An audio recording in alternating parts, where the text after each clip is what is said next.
You know, you had so many people. One of the miracles was that nobody ran. I mean, if a gun goes off, the crowd Yeah. control people showed us this. When guns go off, and it does happen in stadiums at a soccer match or some kind of a match, everybody flees. They call it a stampede, like cattle. But everybody, and a lot of Yeah. people get killed with those stampedes. We had Sure. more people than you'd have at, you know, some of these matches or these games, and nobody left. You know, you had a small group behind us in the grandstand, and that was full. And you look at it as it was taking place, and normally they'd be running. They didn't leave. They saw that I was hurt.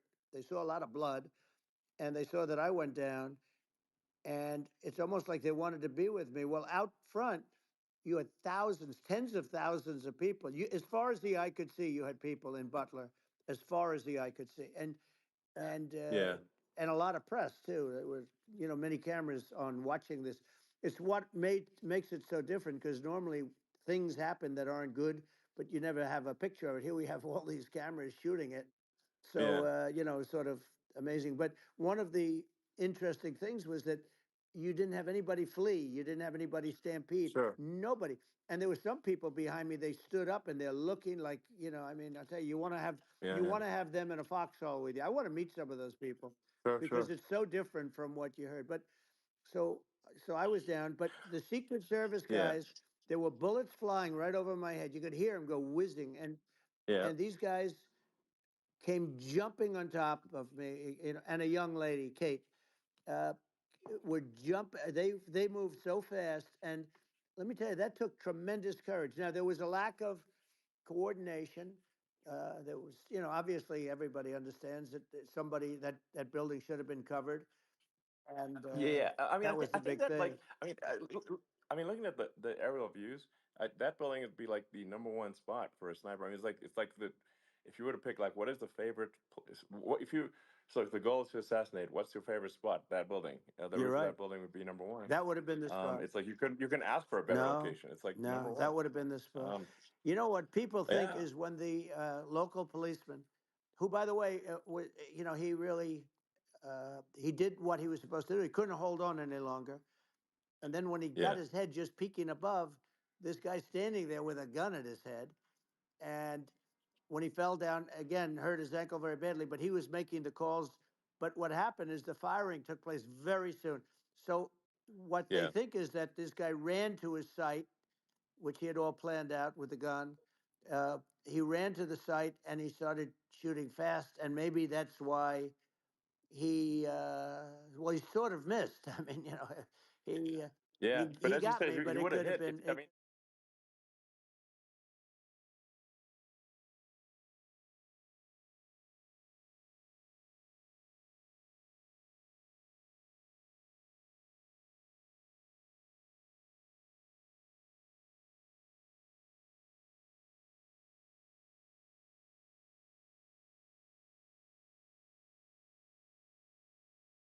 But it was a you know, it was a very terrible experience. The Butler Hospital, they did such a great job. The doctors were so good. Everybody was so good. There was a mistake if somebody knew, because people were hearing that, you know, there was just a bad feeling that there was somebody was around. You know that story now. It's been pretty yeah, well. yeah, And yeah, if somebody could have said, because they've oftentimes said, you know, like there'd be a lightning storm or something. Because I've done, I think, over 300. I think I did a lot more than that, but we did a lot. And oftentimes they'll say, "Sir, could you wait 10 minutes, please? Sir, could you wait 20 minutes? There's a storm overhead or lightning or something, right?" And yeah, that happens yeah, often. And this would have been a perfect time for that to have happened, but yeah. it didn't get coordinated. That was the problem. Well, it was your I think your actions in the heat of fire, and you know, like what I found admirable there was that you can't fake bravery under such circumstances. The courage is instinctual or it is not. It's not a rehearsed action. And so I just want to say that I think a lot of people admire your courage under fire there. And Well, yeah, so thank you very yeah, much. I appreciate it. I didn't think of it. I just wanted to get up and I wanted to stand up. I wanted to let people know, you know, I felt I was good when they were on top of me, covering me, actually, very much covering me, and very bravely. but I wanted to get up. I said, I want to get up. And they wanted, they have everything there. They wanted stretcher. I didn't like the stretcher. And I knew I was hit in the ear, but I knew I wasn't hit anywhere else. They felt I was hit someplace else Yeah. because it was such a lot of blood. And they were sure that I was hit someplace else. And they were saying, "Sir, you were hit in more than the ear." I said, "Nope, I was hit in the ear. I want to get up. Let me get up." And so I got up, and the crowd didn't know what to think. I mean, this was so many people, and you could see they were confused. They didn't know what to think. And I wanted to let them know I was okay. It was very important for me to let them Yeah. know that. And they went wild. You've seen the after. They didn't go wild when I Yeah. got up because they didn't know, was I alive. You really couldn't tell when I stood up before the hand, before the fist in the air. They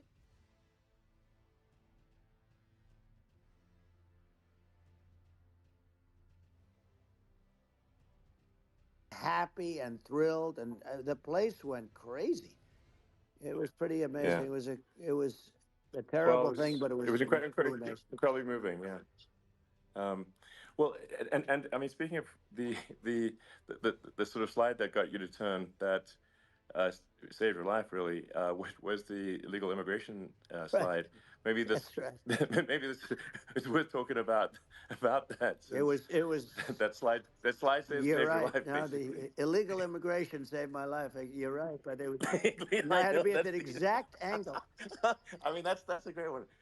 Saved by illegal You know immigration. the That's incredible sad. thing though, when you talk about the odds, you had to be exactly at that angle. But the Yeah. incredible thing is that the chart I used it less than 20% of the time. It was just a moment. Yeah. It's always on my left, never my right, and it's always at the end of the speech.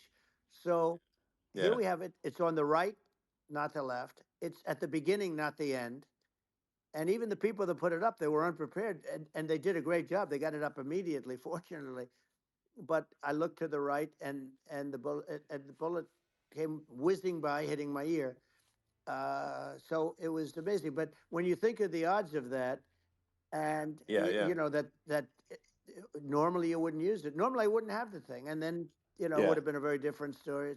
It's very much, I say, an act of God. It's a miracle that it happened, and I'm Sure. honored by it. I'm honored by it. Well, what were you about to say about illegal immigration before you were rudely interrupted with a Well, I was bullet? going to say how good the numbers were. By the way, we're going back to Butler, and we're going to go Great. back in October. We're all set up, and the people are fantastic in Butler. It's a great area. Great, these are incredible people. Like the three that, in the case of Corey, killed, and the other two, the families are. I got to know them a little bit, and the families are great. But we're going back to Butler, and I think I'll probably start by saying, as I was saying, As you prior were to saying, being exactly. so So, horribly interrupted. yeah, But yeah. So rudely interrupted by an yeah, assassination so it was. attempt. But no, but the chart, Some people have no manners. Elon, the chart was just a chart that in my last week we had the best illegal immigration numbers, meaning stopping. It was at the lowest. You've seen the chart. It's become quite a famous Yeah. chart, Yeah. but that was the lowest Yeah. point ever recorded. It was a really, I mean, I was very proud of those numbers. And then you see what happened with these people, Kamala and Joe. You see what happened. They just let it go. I had remain in Mexico policies. I had all these different policies that was so good.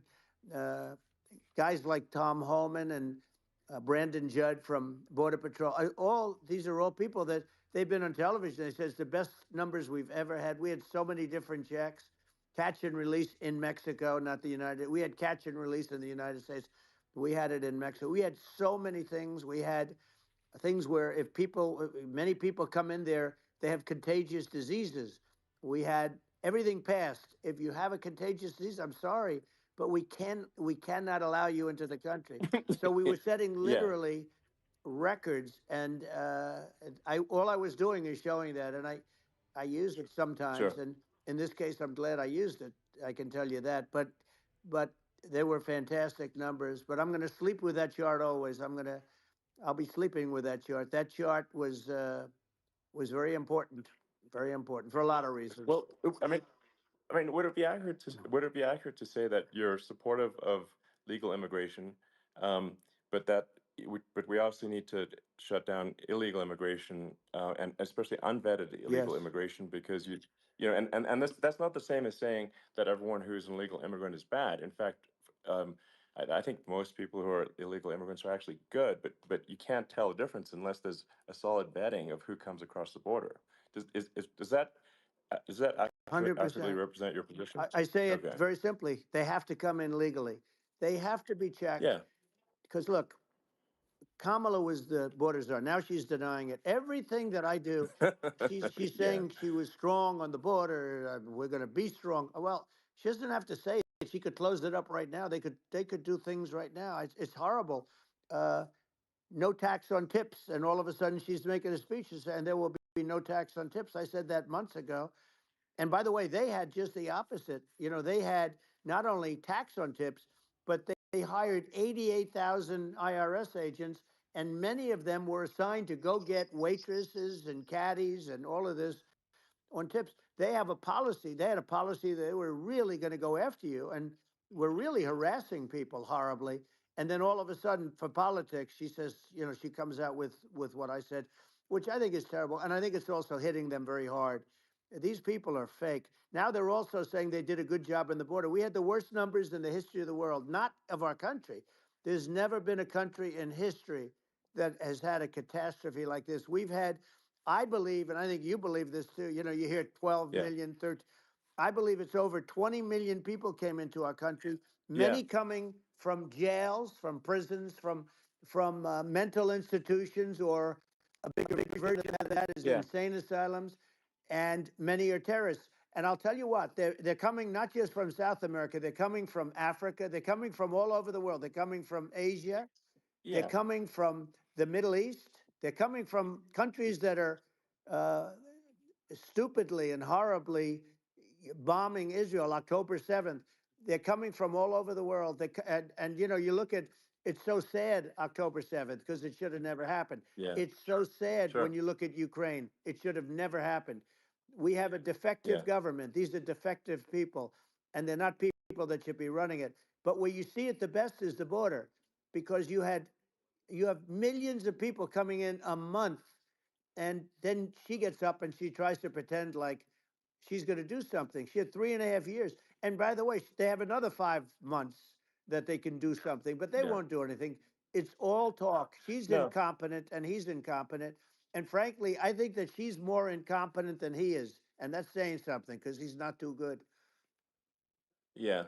No, I think it is essential to have a secure border. I mean, you're really not a country unless you have a Correct. secure border. And And uh, secure elections, you too. know, yeah, absolutely secure elections, and so it's just essential to have a real border, or we can't function as a country, and our service, our central services are being overwhelmed in a lot of cities, and as we were talking about earlier, I think having um, a legal immigration process that is smooth and efficient and done well, and speaking as someone who is a legal immigrant, and I think I mean, like one way to think of it is, who do you want on your team? Um, who do you want on Team America?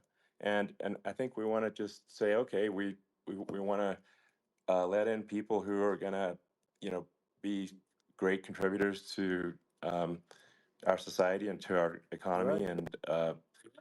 and who do you want on the team? And it's not to say that, like in my opinion, actually, I'd say like probably most of the illegal immigrants actually are actually good, hardworking people. That's my opinion.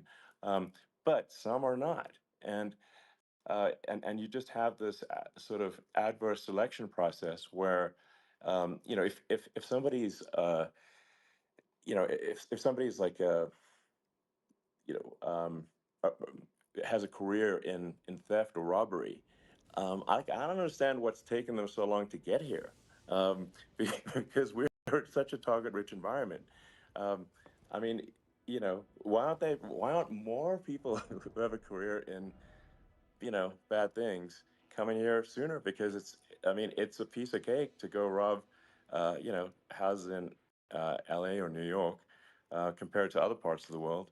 And in a lot of places in America, if you try to stop the person who's robbing you, you'll be arrested. Yeah. Yeah. So it's insane. It's right. I mean, what's happening with crime, and our police are so good, but they're not allowed to do their job. But I have to tell you, Elon, I They're hate not. to say it because it's such a downer to say it. I hate to say it. I hate it, but uh, you have a lot of people that just shouldn't be. I think it's a much bigger number than you think. They're I allowing, think you're again, right. they're Yeah. allowing people from their jails. And if you were running one of these countries where they're coming from, you would have had all of them. As an example, Venezuela, their crime is down 72%. They're taking their drug dealers, they're taking, frankly, their prisoners, they're emptying out their prisons, they're taking their criminals, their murderers, their rapists, and they're Yeah. delivering them into But the. that's what Castro did Yeah, that. well, he did on a much smaller scale. Yeah. It was a much smaller Yeah. scale. But this is a massive scale because this is being done worldwide. But here's what's happening: crime all over the world is down. And wait till you see the numbers that we have. This is migrant crime. This is crime that's going to be. Yeah. And I saw it today in New York where somebody was knifed with raped the girlfriend of a man that stood there watching in New York in one of the shelters and started Sure. pulling out the knives, and bad things happen today. But this is happening every day. These are rough people. These are people that are in jail for Yeah. murder and all sorts of things, and they're releasing them into our country, and they're telling them, if you come back, we're going to kill you. We're going to give you the death penalty or kill you.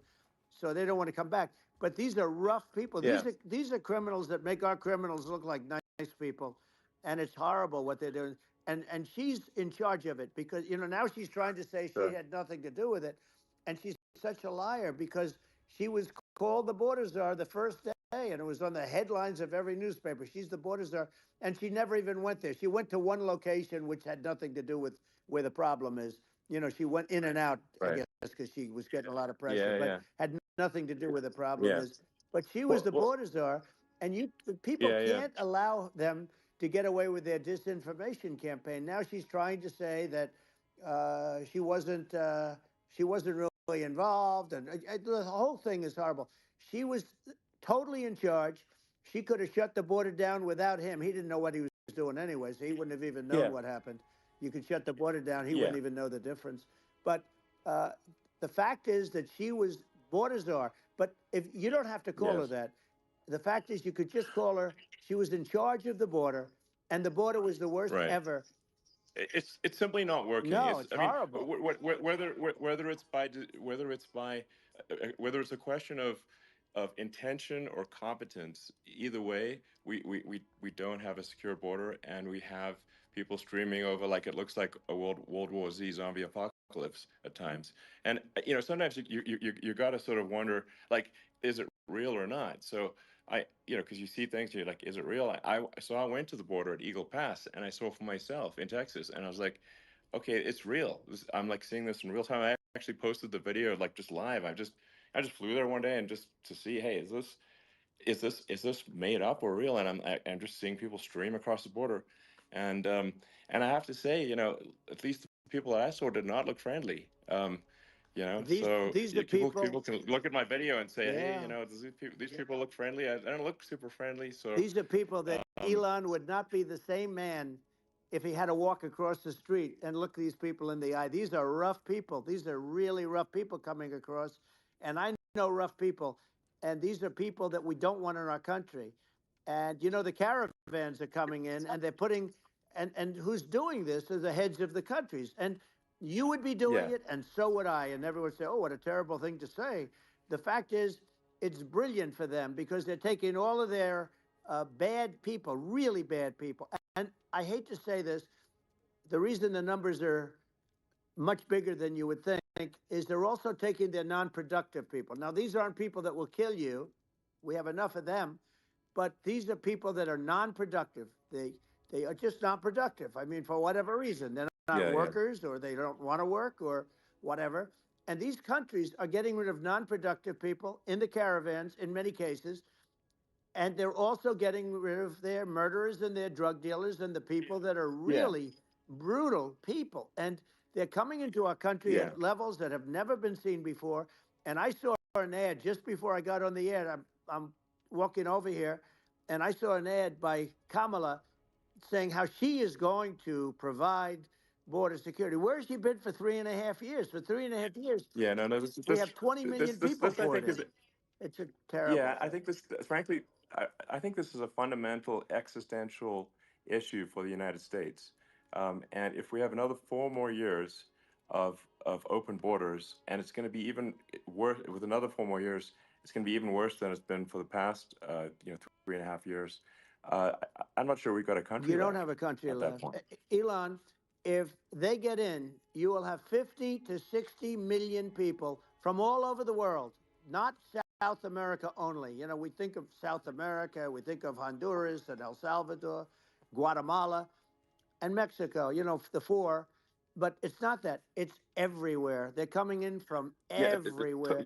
And I had to stay in yeah, I think Mexico. this is a super important Yeah. point. Like people, it's like basically when I went down there, I was like, well, where are people from? It's like almost no one was from Mexico. To be No, clear, Mexico it's less, it's just it's just less it's than just the the others. border. It's just the border with Mexico. But the people coming in, it's Earth, the rest of Earth, and America is only about 4 or 5% of the population of Earth. It would only take a few percent of the rest of Earth to overwhelm everything in the We're U.S. already So overwhelmed, Elon. We're overwhelmed. You had to see the news tonight about New York. New York, and I love that place, and what they're doing to it is horrible, what they're doing to it. And all the courts do is they yeah, try and focus on Trump. Okay, then let's focus on Trump, who did nothing wrong. I complain about a rigged election. Elon, what's happened is unbelievable. You have from Africa, from the Congo, they're coming, from the Congo. And 22 people came in from the Congo recently, and they're murderers, and they're dropped. They drop them. They take them out of jails, which is very expensive, you know, to maintain the jails. Although they don't do too much maintaining, I can tell you. But they take them out of jails, prisons. They take them out, and they bring them to the United States. They deposit them in the United States and say, "Don't ever come back, or you're going to be executed." And they don't want to come back, but they won't come back. sure. But they're coming from Africa. They're coming from Asia. They're coming from the Middle East. They're coming from South Well, America. just They're Earth, coming from rest of Earth, everywhere. basically. And there are a lot of Yeah, really everywhere on bad Earth. ones. It's just a it's just an everywhere on Earth thing, and it's just not possible for the United States to absorb everyone from Earth, or even a few percent of the rest of Earth. It's just not possible. Well, So Elon, we're going to have that's just to yeah, finish this up. We're going to have the largest deportation in history of this country, and we have no choice. Otherwise, we're going to have a country what they've done to our country. Think of it, with in Venezuela and in some of these other countries, crime is down 50, 60, 70, 80%. And you would be the same. You would have. yeah, I'll yeah, tell you what. Venezuela has not gotten rid of all of them. They've gotten rid of about 70% of their really bad people. Their jails are about 50% uh, put into the United States. Same with other countries. Some sure, are 30%, some are at 50%. They're all different. But the bottom line is they're all going to be at 100%. Why wouldn't you put 100% of? yeah, And they're doing it right now while this third-rate phony candidate. Don't forget, I beat Biden. He failed in the debate miserably, and some people said, "Oh, gee, it's too bad. It's too bad he did so badly," or "I did well in the debate." The first night they said, "Wow." One of the people at CNN said that was the greatest debate performance I've ever witnessed. And then 2 days later, they didn't talk about that. They just said he was bad. But that's okay. That's the way I get treated, and I don't mind that at all. What I can tell you is this: we cannot have a Democrat. We cannot have her. She's incompetent. She's as bad as Biden in a it's different. Look, yeah. she hasn't done an I mean, interview since this yeah, whole scam started. And and say what you want. This yeah, was a coup. This was a coup of a president of the United States. He didn't want to leave, and they said we can do it the nice yeah. way or we can do it the No, hard way. yeah, no. I mean, they just took him out back behind the shed and basically shot him. Oh, what they did Biden. with this guy, So and I'm no yeah, fan of his, and he was a horrible president, the worst president in history. And one of the reasons he was so bad, first of all, the Israeli attack would have never happened. Russia would never have attacked Ukraine, and we'd have no inflation. and we wouldn't have had the Afghanistan mess if you think of it, Well, and we wouldn't have had yeah. Afghanistan. But we think of it, Well, yeah. you take a few of those events away, and we have a different world. We would also have No, no no, you're yeah. inflation was caused by oil. Yeah, no, no. I think you're making an excellent point here, which is that when other countries can, that are, are thinking about invading or doing bad things, when they're thinking about that, they're thinking about, okay, what's the American president going to do, and do they fear the American president, or is it someone they do not respect or and do not fear? And I think they would they rightfully be. I mean, look at the footage of the assassination. They're like, okay, you know, uh, President Trump is like, don't mess with me. I mean, that's like, whereas I think people are not going to be, and they obviously have not been at all intimidated by Biden, and they certainly will not be intimidated by Kamala. And you have to really think of that in the context of global security. That if the American president is someone that like evil dictators are scared of, that makes a huge difference to the security of the world. So I had a good relationship with Putin, despite the Russia hoax that lasted for over 2 years. Just a hoax created by Hillary Clinton and Adam Shifty Schiff, some just bad people, just sick people, frankly. I mean, Schiff is a sick person. He's going to end up probably being a senator. It's hard to believe. The whole thing is hard to believe. But they put our country in danger with that stuff too. They actually, when they make up stories, and you have to fight your way out of it for a long time. But I know Putin very well. I got along with him very well. He respected me, and it's just one of those things. And we would talk a lot about Ukraine. It was the apple of his eye. But I said, don't ever do it. Don't ever do it. I shut down Nord Stream 2. That was the big oil pipeline, the biggest, I think, the biggest pipeline in the world going all over Europe. I shut it down. Biden came, and then they say, Yeah, I loved Russia. I was a friend of Putin, and I loved Russia. No, he actually said to me one time, he said, if you're my friend, I'd hate to see you as an enemy. I shut down his pipeline, the biggest pipeline. They were looking at that to yeah, fund, and this pathetic president gets in there, and the first thing he did, one of the early things he did, is he shut down Keystone XL pipeline, which is our pipeline that would have employed 48,000 people, pipeline workers, shuts it down. That was, a massive job that Obama refused to allow. yeah, I allowed it in my first week because it was jobs and it moved oil. And by the way, in a much more environmentally friendly way. It's underground. It's not a truck that catches on fire or a train that catches on fire.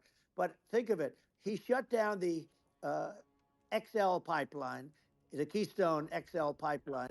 He yeah. shuts that down and he approves the Russian pipeline, Yeah, it doesn't make any right? sense.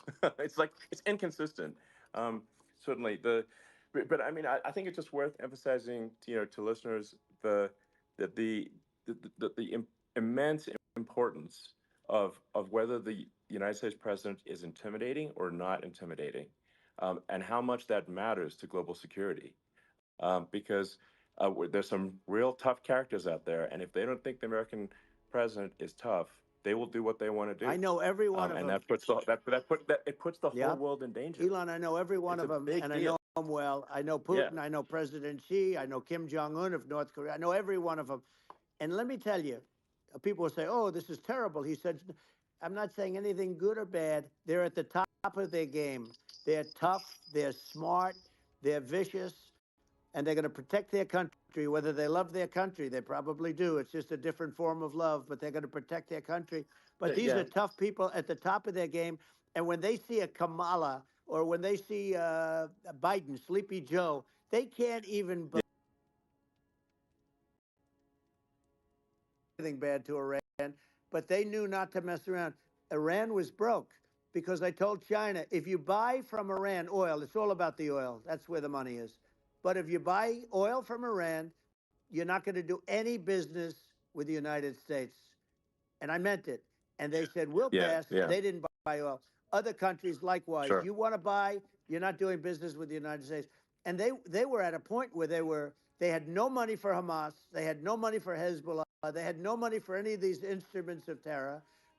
And it was amazing. In fact, there were articles when I was leaving, which is hard to believe, actually, especially when you look at what's happened to our country. Our country is so bad right now. It's such a different place. We were respected. Think of it. 4 years ago, we were so respected to a point where when I said don't buy oil, they didn't buy oil, but they had no Yeah, money, yeah, and Israel would have never been attacked. Zero chance. And again, I said to Vladimir Putin, I said, don't do it. You can't do it, Vladimir. You do it, it's going to be a bad day. You cannot do it. And I told him things that what I do, and he said, no way. And I said, way. And it's the last time we ever had the conversation. He would never have done. I got along well with him. I hope to get along well with him again. Getting along well with them is a good thing, not a bad thing. I got along well with yeah, Kim Jong Un. When I met with President Obama just before entering, it's a sort of a ritual. And I sat down with him and we talked. It was supposed to be for a very short period of time. It turned out to be a long period of time. I said, "What's the biggest problem?" He said, "North Korea." I had that problem worked out very quickly. It was nasty at the beginning with Rocket Man and all the different things, yeah. but all of a sudden I Those got a some those call. those some Oh, those were some epic tweets, by the way. yeah, they Those were were no, like they were epic. absolutely. Everything he said that he has a red button on his desk. I said I have a red button on my desk too, but my red button is much bigger, and my red button works. And then I called him Yeah. Little Rocket Man of Little Rocket Man. Anyway, here's the bottom line. All of a sudden I got a call from him, and they said they want to meet. They want to meet me, and we met. Yeah, As you remember, we met in Singapore. We met also in Vietnam, and I got along with them great. We were yeah. in no danger. But Yeah. It's President because Obama thought they we were going respond. to end up in Yeah, a nuclear war with him. And let me tell you, he's yeah. got a It's not lot of true. nuclear Yeah, stuff too. He's exactly. got plenty of nuclear. It's He can do plenty of damage. it's So yes. I mean, it's because I mean, people like Kim Jong Un, they respond to yeah, strength, not weakness. well, And he and he and I got it. if you He and I project had a good strength, they relationship. you're good. Remember, I Yeah. remember I met him and we walked onto his land. Nobody ever walked onto his land before. I walked onto. I wouldn't say. Yeah. That Let's bring was up cool. Secret Service again. I wouldn't say they were thrilled when I did that. I walked onto his land, and it was an amazing period. But we were not in danger with him because of me. I always Yeah. say that we have enemies on the outside and we have enemies on the inside. We have some really bad people in our government and people that are and controlling of the people. I mean, I'd mention names, but I really don't want to give them the credit. But we have some really bad, and I say they're more dangerous than Russia and China. If you have a smart president, a president that gets it, we are not in danger from those countries because they need us and they need our help. I mean, we forced Obama, if you think about it, Obama and Biden and Bush, to a certain extent, in all fairness, forced Russia and China together. And if you're a history student, the first thing you learn is you cannot let Russia and China align. But then they also got, if you take a look, Iran, and they have North Korea. That's, they call it the axis of evil. In the old days, you had the axis of evil. Here we have a modern day axis of evil. These are powerful countries, very heavy nuclear, which is the biggest threat. Yeah. The biggest threat is not global warming, where the ocean's going to rise one eighth of an inch over the next 400 years. And you'll have more oceanfront property, right? The biggest threat is not that. The biggest threat is nuclear warming, because we have 5 countries Well, now that yeah. have significant nuclear power, and we have to not allow anything to happen with stupid people like Biden. Biden did something with Russia.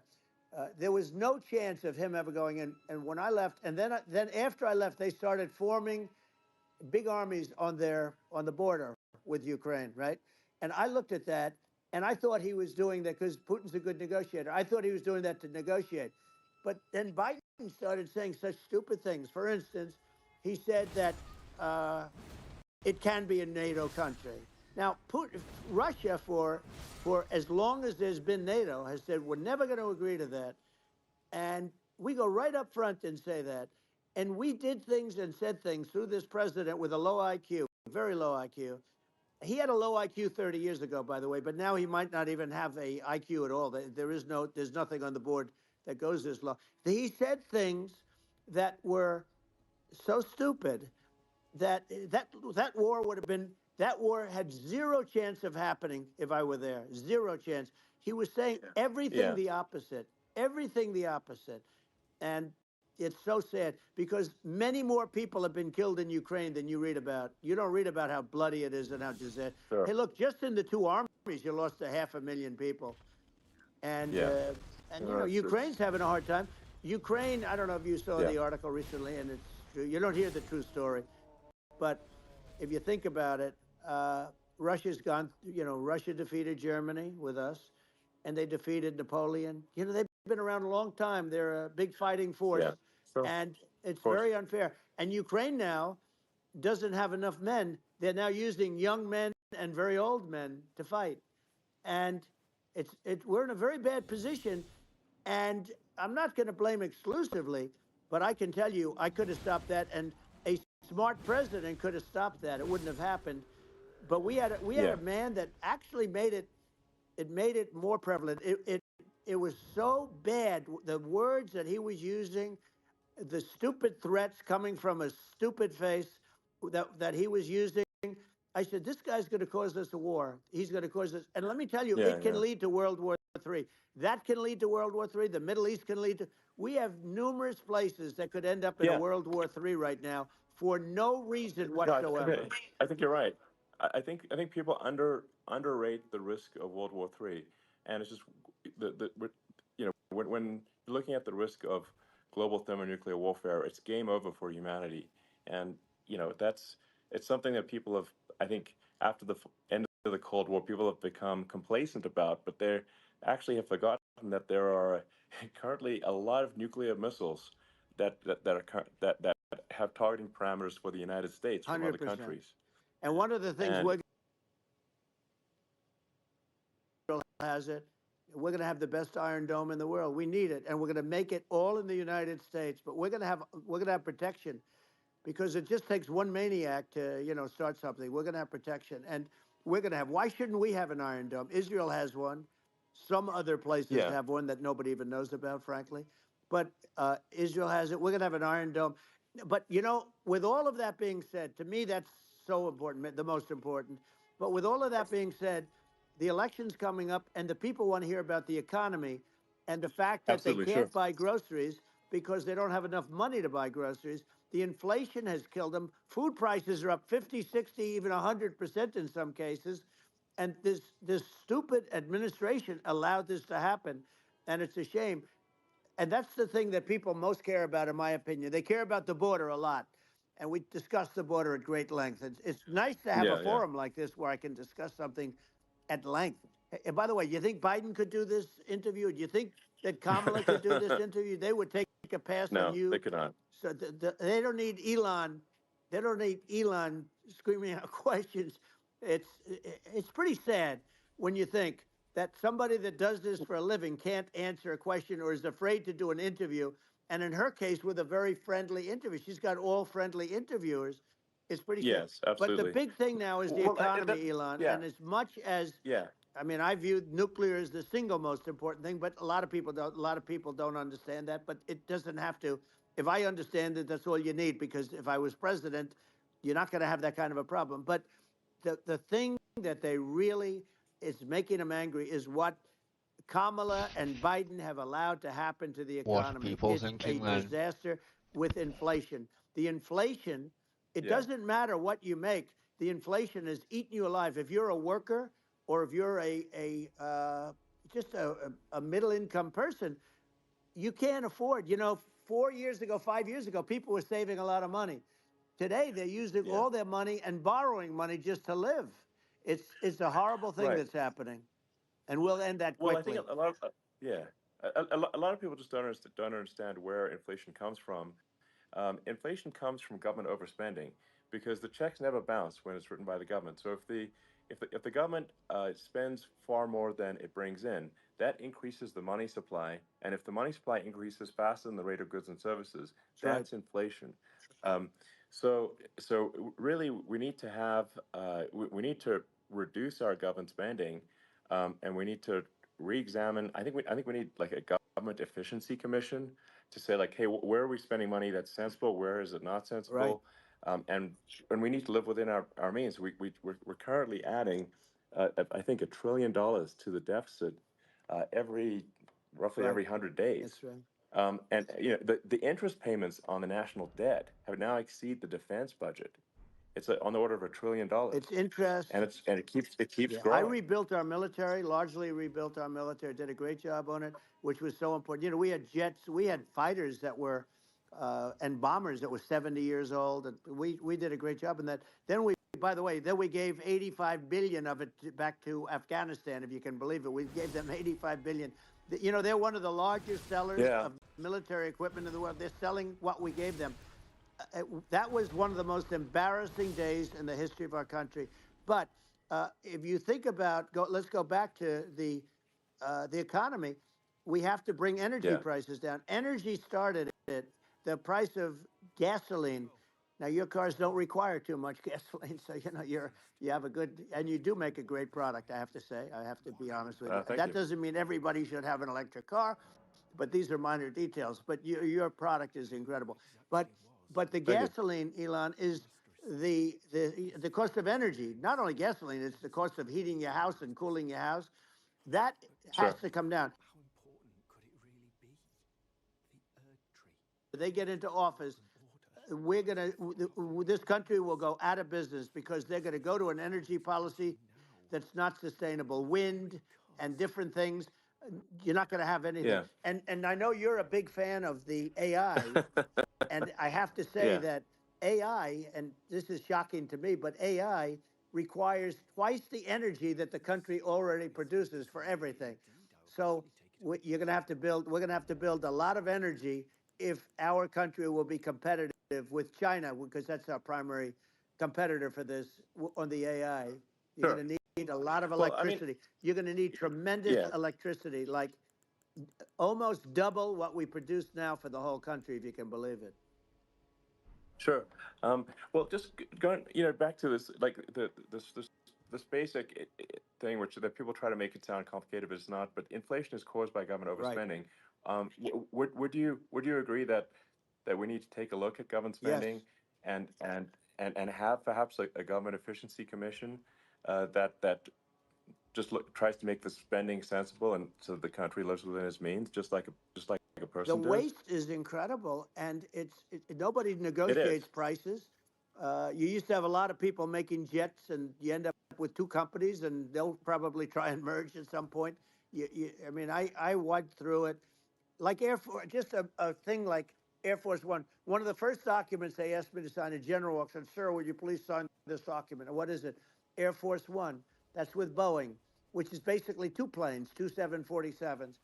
And the price was Yeah. $5.7 billion for two planes. Now they're Wow. highly sophisticated. That's They're insane. even nicer than your plane, okay? But much more sophisticated. They're very. I won't say what's on it, but they got a lot of stuff on it. Anyway, but it's Sure. 5.7. I That's a crazy It's a number. crazy number, but I said I'm not going to pay 5.7. I'm not going to do it. I said, who made the deal? Obama and his people. I said, well, then I know the deal's no good. I'm not going to do it. And over a course of about 4 weeks, by my saying I'm not going to do it, I got the price reduced by $1.6 billion for the exact same plane, other than we had a nicer paint job, if you want to know the truth. But for the exact same plane, I saved one. And I said to Boeing, man, you guys must make a lot of money if you can reduce the price by that. But now what I do hear is that they're going back to the Biden administration and wanting big cost overruns, because they see these dopey suckers in there, and they'll end up getting some of the money back. But I shaved it by $1.6 billion for the exact same plane, and you can now take that and multiply that out times thousands of other Exactly. items, and Multiply it by yeah, a the zillion, numbers are and yeah, yeah. astronomical. I agree with you. Well, I mean, if so, I think it would be great to just have a government efficiency commission that takes a look at these things and just ensures that the taxpayer money, the taxpayers' hard-earned money, is spent in a good way. I'd be happy to help out on such a commission I'd if love if it. it were formed. Well, you're the greatest cutter. I mean, I look at what you do. You walk in and you just say, You want to quit? They go on Yeah. strike. I won't mention the name of the company, but they go on strike, and you say, "That's okay. You're all gone. You're all gone." So every one of you is gone, and you are the greatest. You would be very good. Oh, you would love it. But if you look at Argentina, Well, I'd be happy to yeah. By help the way, out. congratulations. I Yeah. just looked at the number of people that are listening to you and I chat. We'll call it a chat, but Yeah. congratulations. This is very good. I mean, it's great. And you're an interesting character. The new head of a place called Argentina, and he's a big. Malay's awesome. He's great, and Yeah. he's a big MAGA fan. That he ran on MAGA, and he took it to an extreme too. He ran on MAGA, and I hear he's doing really a terrific job. It's called "Make Argentina Great Again." It worked out perfectly. He came in, he bought a lot of hats, he brought over, but he's doing a big job. He really cut. And I'm hearing Yeah. they're starting to do pretty well. Inflation's getting down. They had like Yeah. Exactly. 2,000%, and they had inflation like not normal inflation. They had the real deal. But we're going to Yeah. have that pretty soon. We have I think we Yeah. have the worst inflation we've had in 100 years. They say it's 48 years. I don't believe it. I think we have the worst. They Yeah. don't include a lot of the items that should be included. You know. Yeah. Well, it's just from government overspending and not spending taxpayer money Yeah, effectively, and having just like so many departments you can't even name them all, and what Malay is doing is he's cutting government spending, he's simplifying things, he's having putting in regulations that make sense, and I and we're Argentina overnight is experiencing a giant improvement that's in right. prosperity, but it's also a lesson for the United States, which is that Argentina used to be one of the most prosperous countries in the world. Um, Right. in the like in the 30s, 40s, and because of bad government policy, it ruined the country. And if you take Venezuela, for example, Venezuela should be incredibly prosperous. They have phenomenal reserves of everything, oil, everything, and it should be prosperous. But if the government's wrong, it impoverishes the people. And so I think we should not be complacent in the United States in thinking that and taking our prosperity for granted, because if with bad government policy, we can run the country into the ground, and that's just something people should bear in mind. Don't take prosperity for granted. Well, think of education. So we're ranked at the bottom of every list of the top 40. We're ranked number 40, number 38. Uh, Norway, Switzerland, Sweden, different countries are ranked good. Actually, China's pretty close to the top. They're a top 6 or 7, but we're ranked at the bottom, almost at the bottom, 38, 39, 40. In other words, horrible. And yet we spend more per pupil than any other country in the world. So we spend more. And what I'm going to do, one of the first acts, and this is where I need an Elon Musk, I need somebody that has a lot of strength and courage and smarts. I want to close up Department of Education, move education back to the states, Yeah, where states like Iowa, where states like Idaho, not every state will do great because states that basically aren't doing good now. You look at Gavin Newsom, the governor of California. He he's terrible. He does a terrible job. So he's not going to do great with education. But of the yeah, 50, I would bet that 35 would do great, and 15 of yeah, them, or 20 of them will be as good as Norway. Norway is considered great. You can name them. I mean, just they're so good. Some of yeah. these countries are so good. But if you go into some of these really well-run states, we have states that don't know what debt is. We have states that have low taxes, no debt, everybody working. They're really well run, Sure. and maybe they have certain advantages in terms of location, in terms of the land or the sun, and the water and the whole thing. There are a lot of advantages that some people have. But if you moved education back to the 50, you'll have some that won't do well, they'll actually be forced to do better because it'll be a pretty bad situation. But, Yeah. but if you think Well, about it, yeah, you'll have some yeah, of yeah, these states. I'll bet you'd have 30, 35 states. It'll be much better. And you know what it'll cost? Less than yeah, half what it is in Washington. And yeah. these people don't care Well, about the yeah, students in these, faraway states. And it'd be unbelievable. Yeah, I think you're making a good point in that if the states have to if each individual if each state has to compete against other states, then people will That's naturally right. move to states where it's better. Well, like Um, California, as we said, it's a badly run state. I could go through it. I got so many friends that are in those states, even if they're Democrats. I hate to mention certain states, but Illinois is badly run with Pritzker. He's a real loser.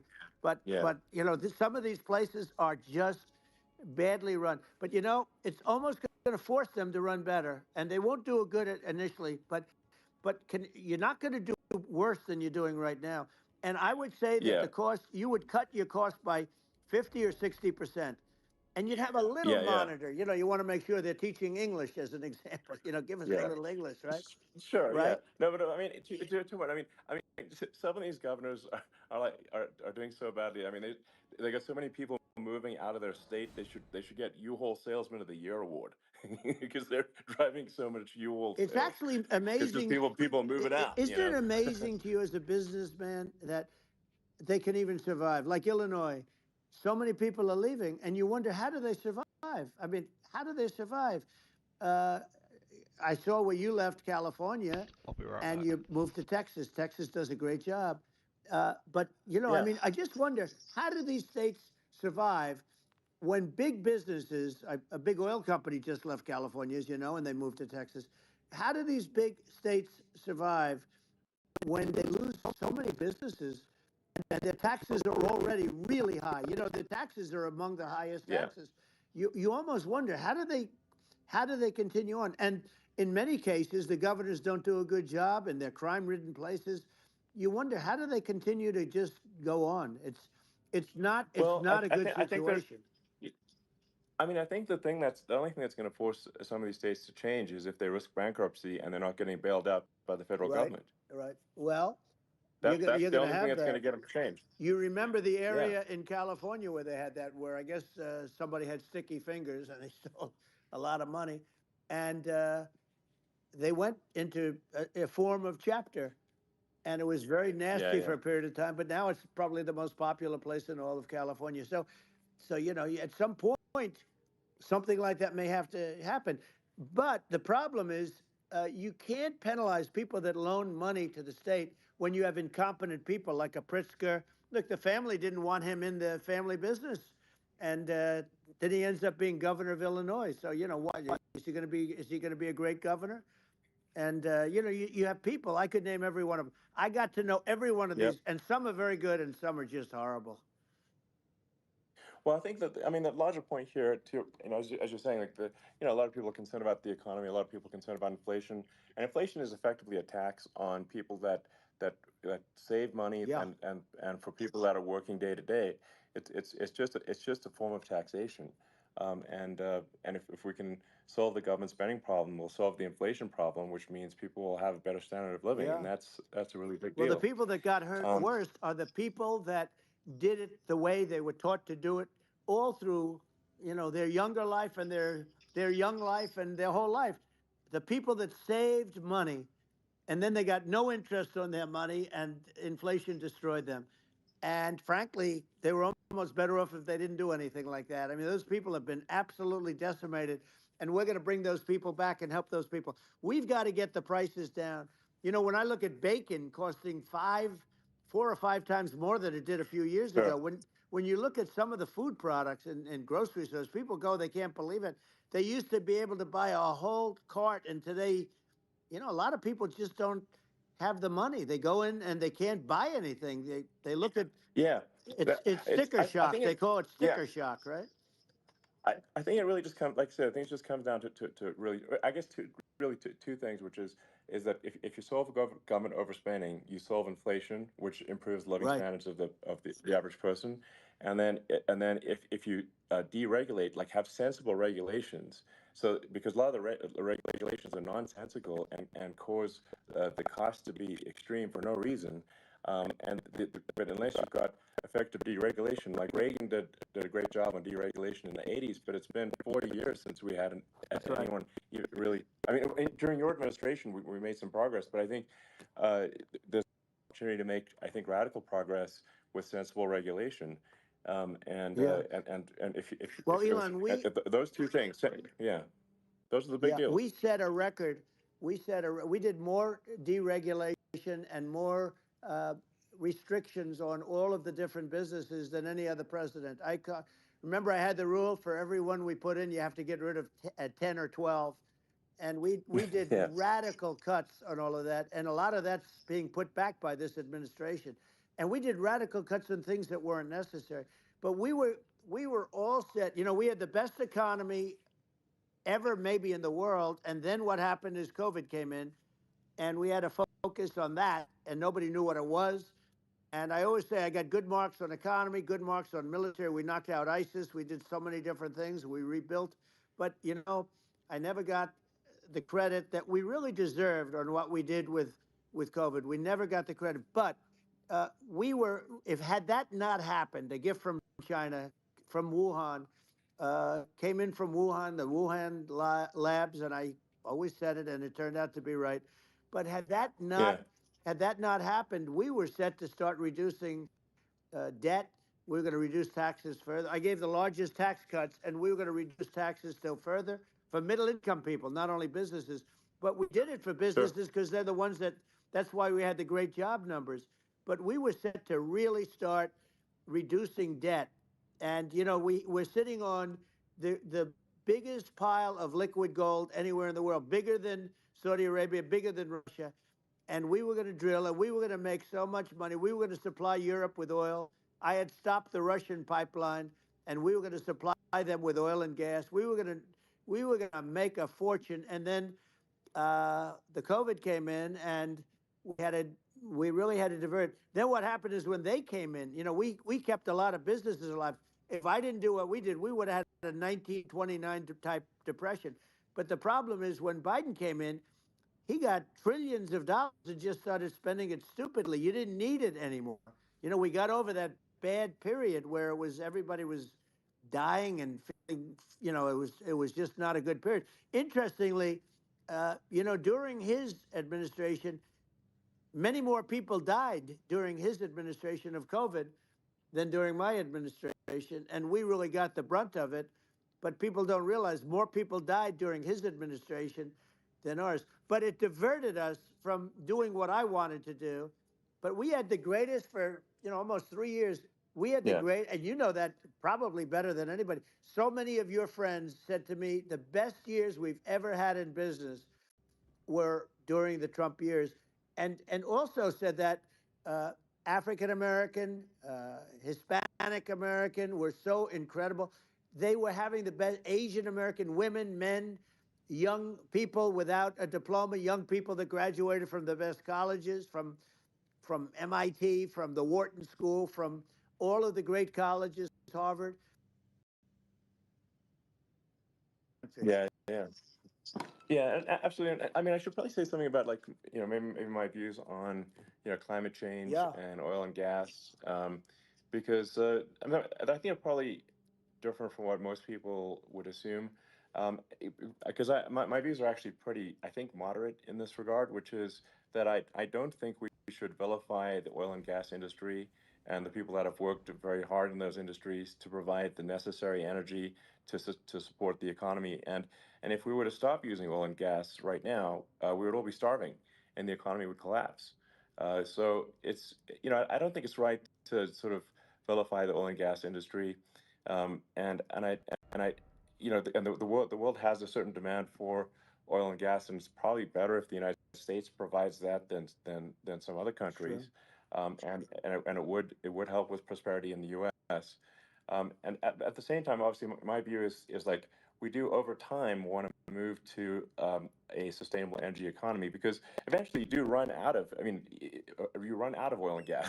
It's not there for. It's not infinite, um, and there is some risk. I think the risk is not as high as a lot of people say it is with respect to global warming. But I think if you just keep increasing the parts per million in the atmosphere long enough, eventually it actually simply gets uncomfortable to breathe. People don't realize this. If you go past 1,000 parts per million of CO2, you start getting headaches and nausea. And so we're now in the sort of 400 range. We're adding, I think, about roughly 2 parts per million per year. So I mean, it still gives us. So what it means is like we still have quite a bit of time, but so there's not like we don't need to rush, and we don't need to like stop farmers from farming, or you know uh, prevent people from having steaks or Right. basic stuff Right. like that. Like you can leave the farmers alone, I agree. in How my opinion. crazy is that where I mean, you have farmers that are not allowed to farm anymore and have to get rid of their cattle, and the whole world is yeah, a that's little silly. crazy, but it's largely taken its lead from us. I just say though, I've heard in terms of the fossil fuel, because even to create your electric car and create the electricity needed for the electric car. Fossil fuel is what really creates that at the generating plants. And, so you sort of can't get away from it at this moment. I mean, someday you might be able to. But I do hear we have anywhere from 100 to 500 years left. Much of it hasn't even been found yet. Yeah, But there are tremendous, like Anwar. I got Anwar in Alaska approved. Ronald Reagan couldn't do it. Nobody could do it. Everybody tried. Nobody could do it. I got it approved. The first thing that Biden did was unimprove to get rid of it. He ended yeah, it. His uh, his secretary went in and she ended it. And what a disgrace. That's Anwar. That's bigger, or they think it could be bigger than Saudi Arabia in Alaska. Could be bigger than Saudi Arabia. But they went in and they terminated it. And I'll get it going very quickly, because not only is it big for Alaska, I mean, you talk about economic development, that for the United States, I mean, that is, they say bigger than Saudi Arabia or the same size, and pure, yeah. really good stuff. And, they end it. So I think we have, you know, perhaps hundreds of years left. Nobody really knows. But during that Yeah. during that I mean, time, my something will estimate. come around that will be Yeah, very good.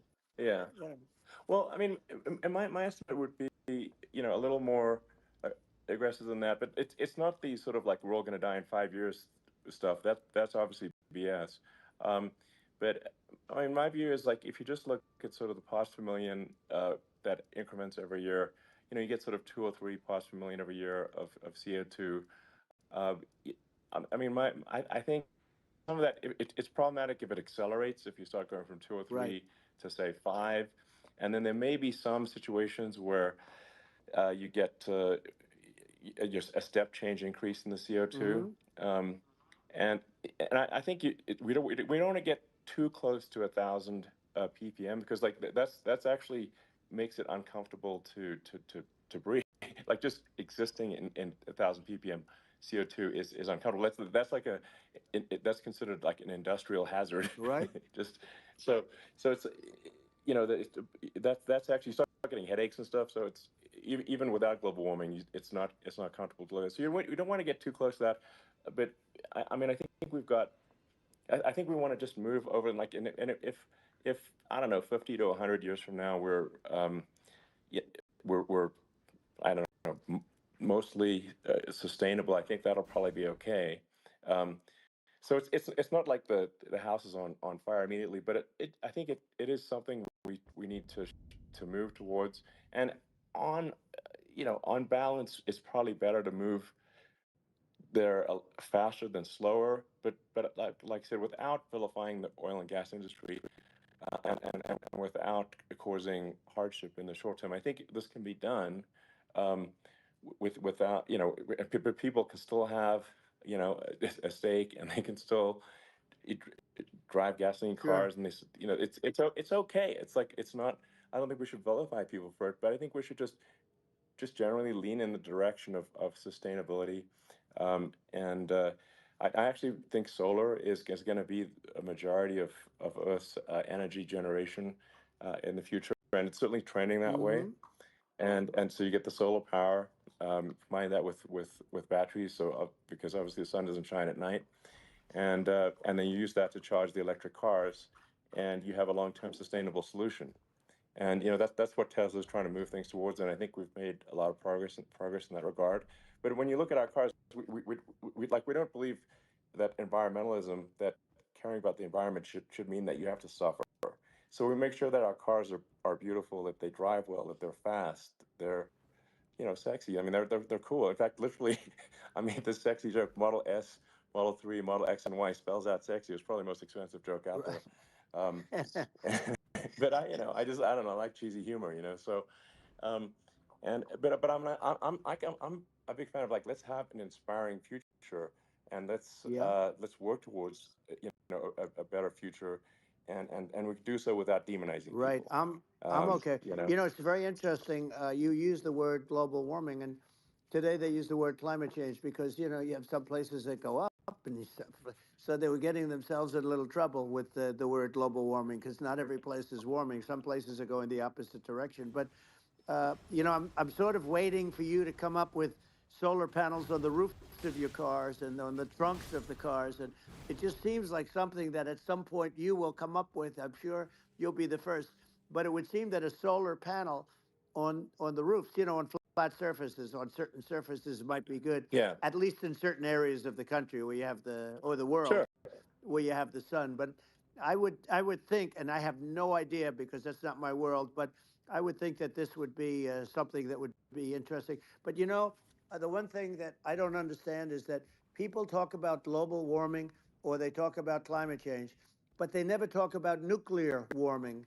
And to me, sure. that's an immediate problem because you have, as I said, 5 countries where you have major nuclear, and probably some others are getting there, and that's very dangerous. That's where you need a strong American president because you don't want to have this proliferation. But you have 5 countries and getting more. China is much less than us right now, but they're going to catch us sooner than people think. They're way lower. Russia and us are number one, and I mean, we're sort of tied.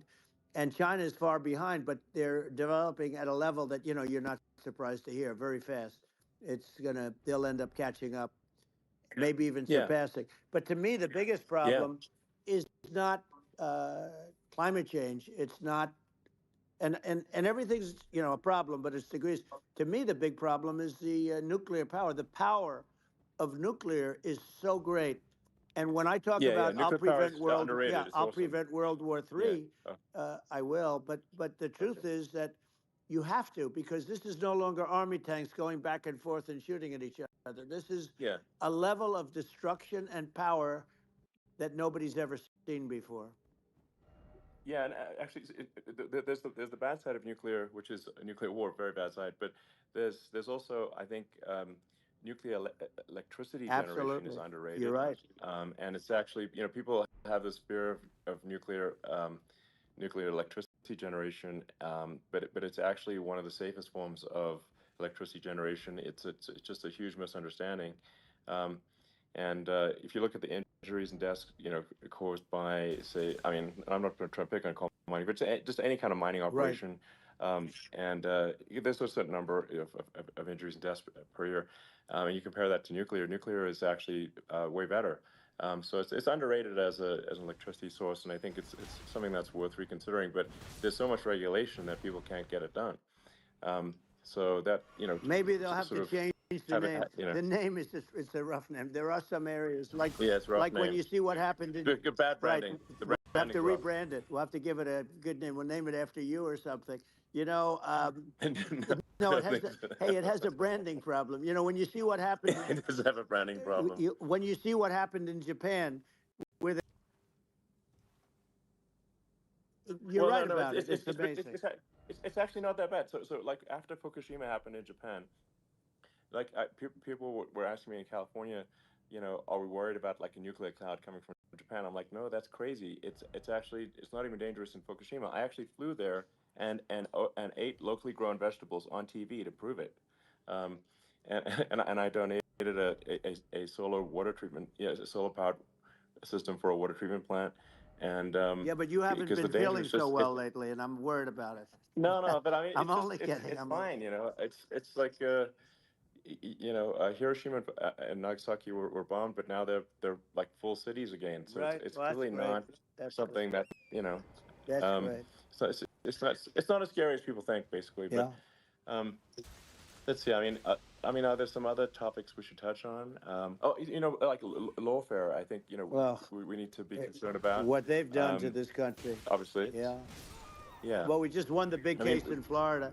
This was a Biden administration did something that's never been done in this country, and that's go after their political opponent, me, with this nonsense and just nonsense. And the big case in Florida we won, but they always pick a judge and a jury, and they use local DAs, they use the local uh, attorney generals like Fani, Fani, spelled yeah, Fani, Fani, and it's yeah, it's yeah. all a big hoax, and it's all run from there. Like in Manhattan, the one of the top people from the Justice Department went in, ran Manhattan, ran the state. The Letitia James deal was run by a person from the Department of Justice, Biden. They've never done this before, Sure. and they set up a very bad precedent. It's called lawfare, warfare. Yeah, It's a terrible thing, and never happened in our country. It does happen in banana republics and third world countries, but it's never yeah, happened. And the incredible thing is, it actually drove my numbers up because people see, fortunately, I have a platform like you, or, in all fairness, like a conversation like this, where I can talk about it and people understand. I mean, you fight for election integrity and you end up getting indicted because you're fighting for election integrity. And when the day comes that you can't fight for election integrity, you don't have a country anymore. So what happens? What yeah, happens is they went after their political opponent, me. Now Biden's, close to vegetable stage, in my opinion. Okay, I looked at him today on the beach, and I said, why would anybody allow him? The guy could barely walk. Why would anybody allow him? Does yeah. he have a political advisor that thinks this looks good? He thinks this looks good because it looks so bad, and it's ridiculous. I mean, and he's been doing Right, that right. for a long time. He can't lift the chair. The chair weighs about 3 ounces. It's meant for children and old people to lift, and he can't Yeah. lift it. The whole thing is Well, crazy. he's clearly not, I mean, he's clearly like we just don't have a president right You now. don't That's have a just obviously president, the and case. she's going to be worse than him Um, because she is a San Francisco liberal who destroyed San Francisco, and then as Attorney General, she destroyed California. You talk about location, and we're talking about the sun and the water and all. There's nothing better than California. She has destroyed that. She was the original DA. She was the original in San Francisco. She was the original Attorney General in California. What she has done to California is, well, you know better than I do. You just left California for a lot of those reasons. And what she's done with crime, with with cashless bail, where you kill somebody. I mean, we have states now you kill somebody and they let you out right away. I mean, you don't have to even put up, and then they never find the people unless they kill again, and then they let them out again. Our yeah. country is becoming a very dangerous place. And she is a radical left San Francisco liberal. And now she's trying to protect. Now she's looking like she wants to be more Trump than Trump, if that's possible. I don't think it's possible, but she wants to be more Trump than Well, Trump. yeah. I want a wall. I I want, think that's she yeah, wants to release all the yeah. prisoners that are in detention, and some of these guys are really bad. Right. That just came Yeah, I out just saw today. that. She Yeah. doesn't want to build the wall, even though the walls work. Walls and wheels. In your business, everything you do is obsolete. Almost, well, not the tunnels, but everything is obsolete. Even your rocket ships, they're like a month later, they're obsolete. You find a better way to. The only thing that's not obsolete is a wall and a wheel. And the wall, I built hundreds of miles of wall, and that's why we had such good numbers. I was going to add Yeah. 200 miles. We bought it. We could have flipped it up in 3 weeks, and they sold it for 5 cents on the dollar. That meant I said, "Wow, that means that they actually do want to have open borders." She wants to have open borders, and now she's going like she's tough on the border. It's such a lie. Yeah, this is simply not true. Yeah, This is simply not no, and true. everybody Yeah, knows it's it's simply not not true. true. It's a disgrace that she can Yeah. say it. No, I mean, obviously, what's happening sort of overnight is they're rewriting history and making Kamala sound like a moderate when in fact she is far left, like far far Worse left. than Bernie Um, Sanders. She is considered more yeah, liberal by far than Bernie Sanders. She's a radical left lunatic. And if she's going to be our president, very quickly, you're not going to have a country anymore. And she'll go back to all of Yeah, the things that she believes in. She believes in defunding the police. She believes in no fracking, zero. You no. Now all of a yeah, sudden she's yeah, saying, no, I will. I really want to see fracking. If they got in, the day she got in, she'll end fracking. And by the way, if people didn't think that, the lunatics that really believe in that, uh, they won't vote for her. Like like the yeah, Palestinians and Israel. She is so anti-Israel, and she's bad for both. Biden actually did something that was impossible. Both sides hate him. Both sides. That was a hard yeah. thing to do. Unification. Yeah, no, no. I mean, Netanyahu came to give a talk to a joint Senate and House sitting, and I was there, and Kamala stood him up. What does that say? I think Um, it's highly that's disrespectful. And I say, if you're a Jewish person or if you believe in Israel, if you're a person that, is a very pro Israel, if you vote for her, it's worse than Biden. And Biden was bad. But if you vote for her, you ought to have your head examined. And you see tonight, I mean, as we're doing this, I'm seeing reports coming that they expect an attack tonight or tomorrow from hundreds and maybe thousands of rockets. Their Iron Dome, as they call it, as we all call it, but their shield that they build, that can be swamped. We'll use the term that's yeah, appropriate, swamped. But they yeah. swamp it by shooting enough missiles. You know this better than anybody. By shooting enough missiles, So, they can't defend themselves. They just obliterate the whole yeah, place. And that's what some people think they're looking to do. And we have no leadership. There's no respect for the United States of America with these people. And I'm telling you, yeah, she'll be worse than him because she's a believer yeah. No, in I being think you're right. radical left, and he wasn't. I think you're right. I mean, really, it's important for the public that may be listening to this to look at Kamala's track record, before the last like month, and say, is that a track record you agree with? And I think if you're an independent moderate, you definitely would not agree with it, because it is her behavior has been far left, and we're seeing just an overnight propaganda attempt to rewrite history and make it sound like Kamala's moderate when she in fact is not moderate. Well, Um, her so I think running that, mate approved, signed into legislation, tampons in boys' bathrooms. Okay, now yeah, that's yeah, all I that's have to weird. hear. Tampons in That's boys' weird. bathrooms, and that means she Yeah, believes in that too. I mean, yeah, she that's she not picked okay. this guy because he was the closest to her. A lot of people thought she'd pick sort of the opposite, but she picked an anti-Israel radical left person. But she is far worse, they say, than Bernie Sanders. If we have her as a president, if we have a Democrat at this moment as a president, I don't think our country can survive. I think it's a massive. I think we're in massive trouble, frankly, with the Kamala administration, and that's my honest opinion. And I think really it's essential that you win for the good of the country for this election. And I mean I'm just stating my opinion. Um, Now, you may have seen this, but I got a letter from the EU Commission, like saying, to not have disinformation on the like during this discussion that we're having, like, and there's a lot of attempts to do censorship and to force censorship even on Americans from other countries, and what do you think about that? Well, I know they can't sell it. It's impossible. The same thing with our farmers. Our farmers find it very difficult to do business. We have a deficit with them of $250 billion, which people don't know. It sounds so nice, the European Union, but let me tell you, they're not as tough as China, but they're bad. And I let them know it. And that's probably why they notified you. No, they don't treat our country well. We defend them, you know, uh, with Ukraine.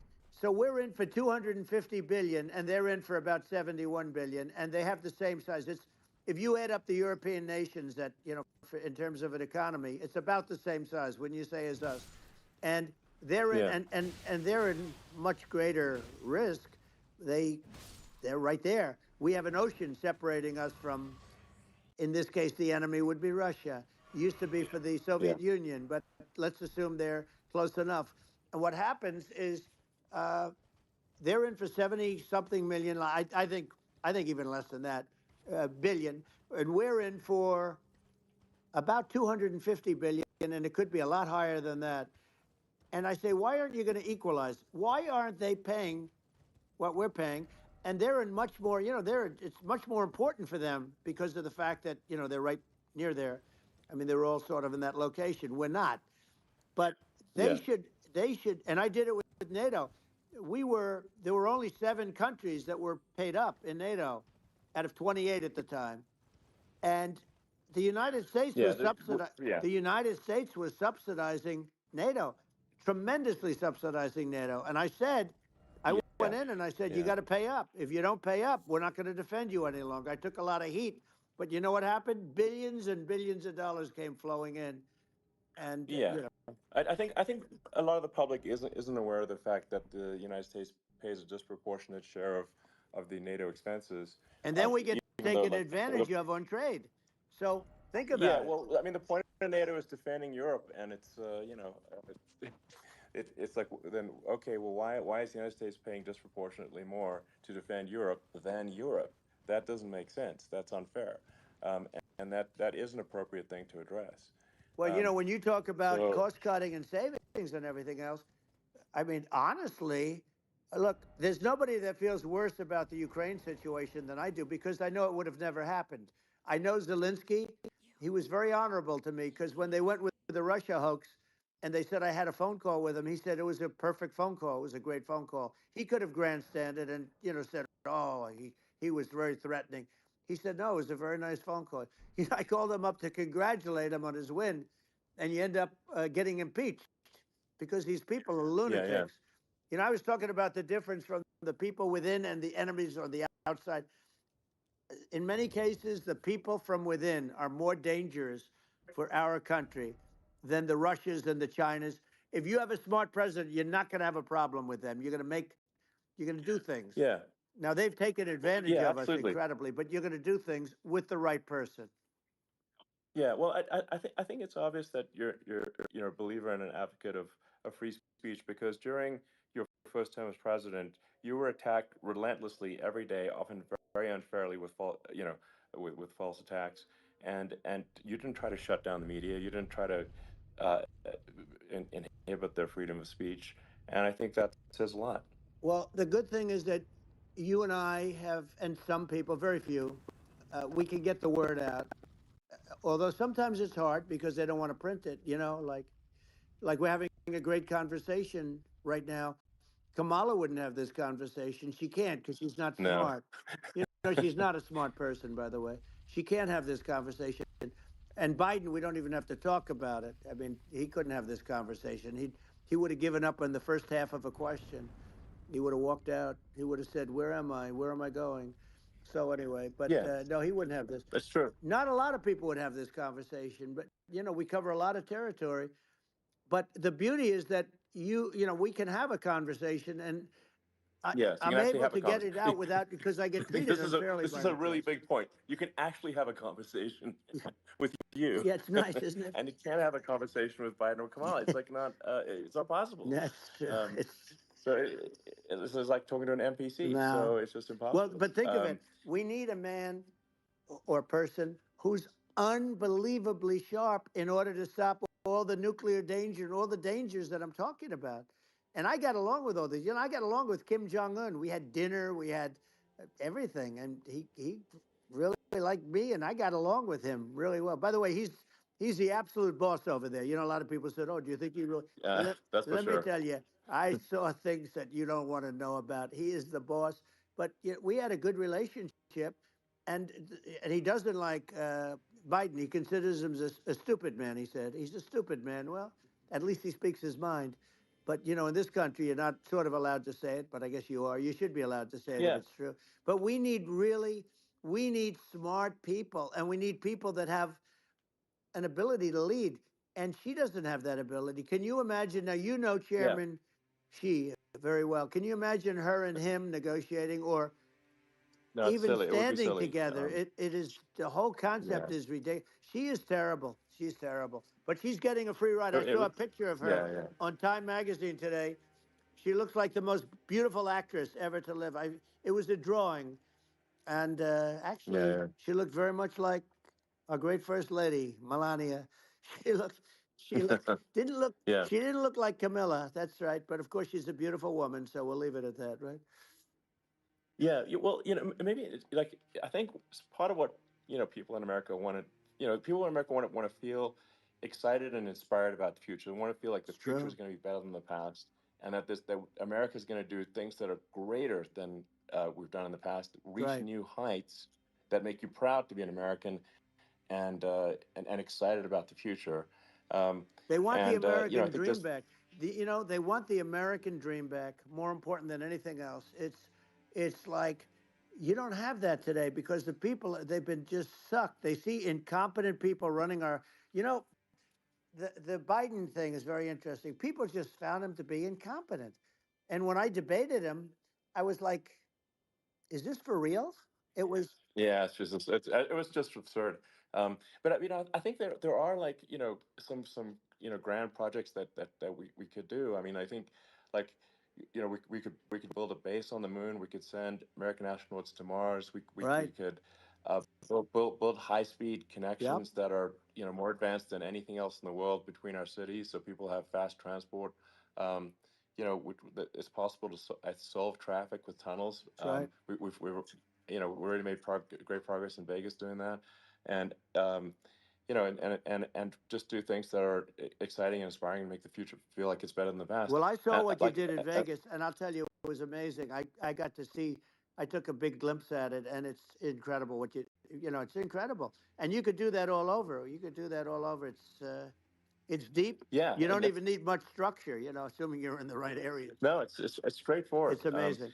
So I think we could do some things that like China's got incredible high speed rail between its cities, but I think it's actually possible with tunnels if with deregulation with an ability to actually where it's like legal to actually do the tunnels. Then you could have high speed tunnels that are actually better than anything else in the world for high speed transport between Yeah. cities, and that would be something that Americans can say, "Wow, okay, we've got something that's cooler than anyone else in the Yeah. world." That's the kind of thing that makes you proud to be an And American. much safer than surface trains, where there is a danger there. With crazy Yeah, people, it's much safer, much better.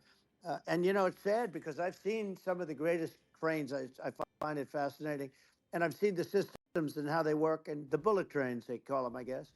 And they yeah, they go unbelievably fast, unbelievably comfortable, with no problems. And we don't have anything like that in this country, not even close. And yeah. it doesn't make sense that we don't. Doesn't make sense. Yeah, and I think also like there's I'm kind of hopping on the excess regulation, but I think something that um like I think people can generally understand is that what happens with laws and regulations is that there's more and more of them every year, and unless there's a process to clean them up, eventually everything becomes You're right. illegal, and that actually it slows down the development of new technologies. I mean, if you take the sort of like I think there's room for some reform at the FDA Yeah. for Yeah. improving the speed with which we approve drugs that could help save lives and improve people's Yeah. lives. And I worked very hard and on that. that, We got that down yeah, to the lowest number ever, and we got therapeutics approved in the FDA that people can't even believe the speed. But I took them on. I don't think they like me too much, but I got things approved in the FDA at numbers that they wouldn't believe. And it's a very bureaucratic group. Actually, it's a fine group of people in many cases. I got to know a lot of them, but I was pushing them really hard for Regeneron, for so many different things that were really pretty amazing. But the FDA takes too long. It's 12 years to get a product approved. I got it down to 4, and I yeah. got some things done very quickly. But it's really something that is going to have to be worked on because it takes too long. Just takes too long. Yeah, it just takes too long, and it's you end up in the same with the approval, but it just it takes years instead of something that I think could potentially take Yeah. months. That improves people or takes forever. And then we just ossify as a society. Uh, we can't make any Yeah. progress, and that's it's a really big Well, you deal. know, Elon, just So getting back to the FDA for 1 second, I got something done called Right to Try. This is where you can go in and if you're terminally ill, you can use a space age, medicine or whatever it may be. We have the best doctors, the best labs in the world. We really do. And but people would go to other countries because you couldn't use the product, even if they thought it worked, because it's going through the FDA. I got it approved yeah, where you can yeah, you basically you look, nobody wanted, the doctors didn't want it because of the liability, the country didn't want it, our country, because they didn't want to get sued. These are people terminally ill. The insurance companies didn't want it, and the pharmaceutical companies, nobody wanted it. I got everybody into a room, and we came up with an agreement that you won't get sued. And also, they didn't want it on their record. If somebody's terminally ill and they die after taking a drug, they didn't want that on their record. So we set a separate list. If somebody was, so it wouldn't count as a negative. yeah, Okay. And as you know, we got it yeah, done. We have saved Right to Try. They've been trying to get this done for 58 yeah. years. And it sounds simple, but it wasn't because, I mean, the insurance companies, nobody wanted it, but we got it done. Sure. Somebody signs, you sign a document that you're not going to sue the insurance companies, the country, you're not going to sue anybody. And we got it done. And we're saving tens of thousands of lives. Right to Try. Hopefully, you never need it. But if you Yeah. do, you don't have to travel to Asia. People, Right. if they had money, they go to Yeah. Asia, they go Sure. to Europe. If they don't have money, they go home and die. That's what happened. They'd go home and Yeah. die. Well, I mean, and actually, to give Europe some props here, it's like if a drug is approved in Europe, which has a crazy amount of regulations, it should obviously be approved in the U.S. Yeah. I mean, they got more regulations than we do. So Why would a drug be approved in Europe and not in the U.S.? That's crazy. Well, we did it. We Um, did something that really, they've been trying to do it for 50 years and they just couldn't get it done. And I got it done. And it's really something. But you're right. Some people go to Europe because a drug isn't approved here, but it's approved in Europe. And it's a drug that, generally speaking, would yeah, work. It's pretty crazy. You're absolutely. right. And I think so long as people are properly informed of the pros and cons and like these are the risks, these are the risk, and like you make your own decision. Yeah. Um, that makes sense. Well, I think just, So in sort of closing up, and by the way, I'm looking at the numbers. You get a lot of people listening. I hope you don't get yeah, nervous because you got a lot of people listening to you right now, like 60 million or something. What is that number? It's crazy. It's amazing how you can see that right away. How many? What is the number? Wow. What is it? well, Wow. I think in Wow. terms of That's a people that's a that big. That's bigger than you said. You said 25, and you're much more than double that number, 25 million. I think you're going to be 60 or 70, and I guess over a period of time. Hey, I congratulate you. Do I get paid for this or not? well, I think actually in terms of the number of people that will hear this conversation over the next few days to Right. weeks, it's going to be hundreds of That's what they millions. say. Yeah, that's good. Well, look, it's an Yeah. honor. Yeah, I just asked this: are you better off now, or were you better off when I was president? Nobody's better off now. People, we put out polls on that, and nobody's better off now. Inflation has killed it. And they also feel very unsafe. You look at what's going on with a lot of different things. You look at the riots we had at the Yeah. colleges over, I mean, it's ridiculous, but Right. all of the riots, they just feel unsafe. And now they really feel unsafe because you have a new form of crime. It's called migrant crime. I call it Biden Well, migrant yeah. crime. Maybe I'll call it Well, Kamala migrant crime. But I mean, with all these things, I always try to get to the ground truth by just asking people. And my mom lives in New York, and I was like, Mom, do have any of your friends, been attacked or assaulted? And she said, yeah, three of her friends in three separate crazy. incidents were assaulted just in recent months, just walking around the streets in New York. And I said, well, did what happened to the people that assaulted them? Oh, nothing. They got away. Like, and they just They know that always get away. nothing's going. And they don't even bother reporting it because there's not, they know that there's not, they're not going to, people are not going to get prosecuted. They just let, violent criminals out in New York The only one with that gets zero bail. prosecuted is Donald Trump. They don't get, they prosecute Trump. Yeah, I mean, it's just obviously messed up Oh, it's if terrible. violent criminals are being getting off scot Yep, free, and meanwhile the New York spending massive resources prosecuting you, and it's like what's this, and I think the sort of sensible public looks at this and says, what the heck's going on here? This is obviously abuse of the legal system.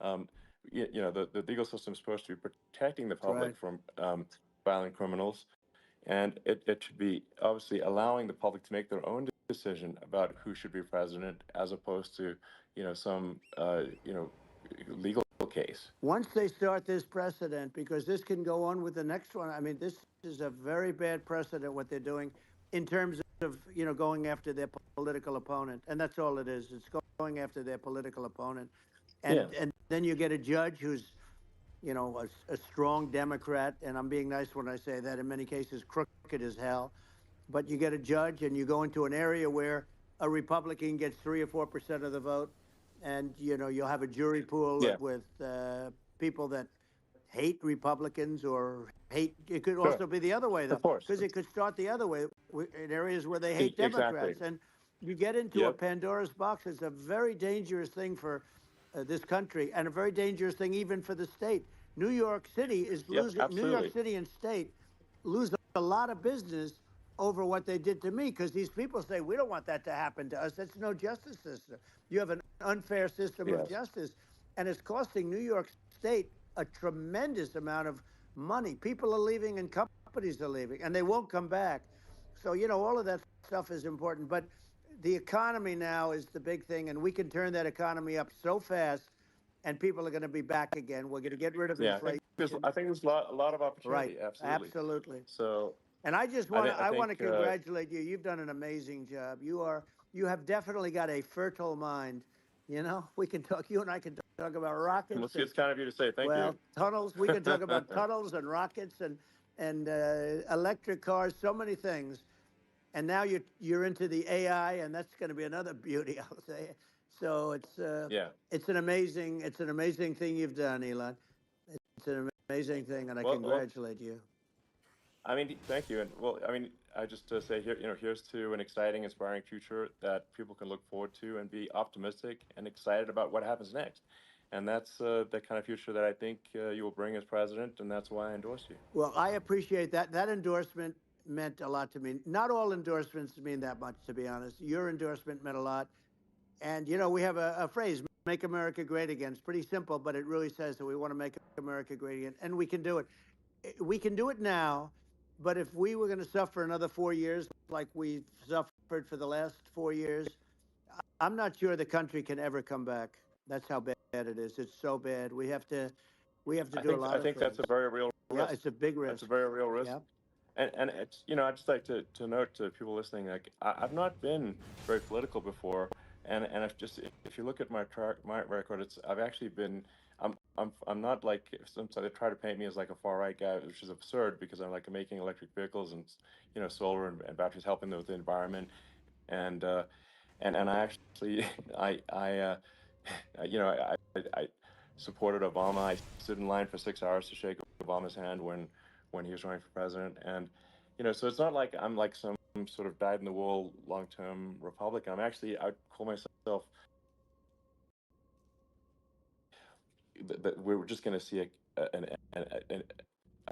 even further left uh, administration with Kamala. That's my honest opinion. I mean, her dad is literally. I mean, she was brought up as an actual. Her dad is a Marxist economist. You can Google it. I mean, it's not a. We're not making this up. That's how she was brought up. So, uh, and we want to have a future that is prosperous, and I think we're just at this critical juncture, and I think this is a case of the America is going to at a fork in the road, True. And I think it will take the path to, like, you are the path to prosperity, and I think Kamala is the opposite. Then that's my honest opinion. I'm gonna get attacked like crazy, and I've also experienced quite a bit of lawfare myself.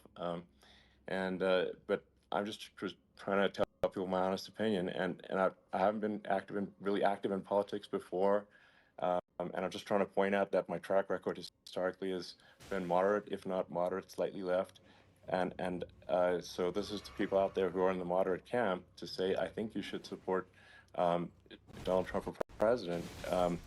And I think it's actually a very important junction in the road, and we're in deep trouble if it goes the other way. Well, I want to thank you. And, I actually always did think of you as somewhat left. I must say that. So it's Yeah. even more of an Well, that's, honor to yeah. have your endorsement. I know how strong you feel about it. But, when you think of her, San Francisco, 15 years ago, I had a great friend, Bob Tish. He said it's the greatest city in America. And now it's almost not livable there. And California likewise. And she was involved in the destruction of San Francisco and the destruction of California. And she will be involved in the destruction of our country if people are so unwise as to elect her. And I hope that doesn't happen. And I hope the elections are going to be run honestly. And we're going to turn this country around. We're going to do things and we can do it fairly quickly. And we have to get rid of the criminals that have been, given to us by other countries as they laugh. They laugh at Yeah. us. They think we're stupid to accept these people. These are radical, stone cold killers in many cases and terrorists. And they're in our country by the hundreds of thousands. Yeah. And we have to take Yeah. them out.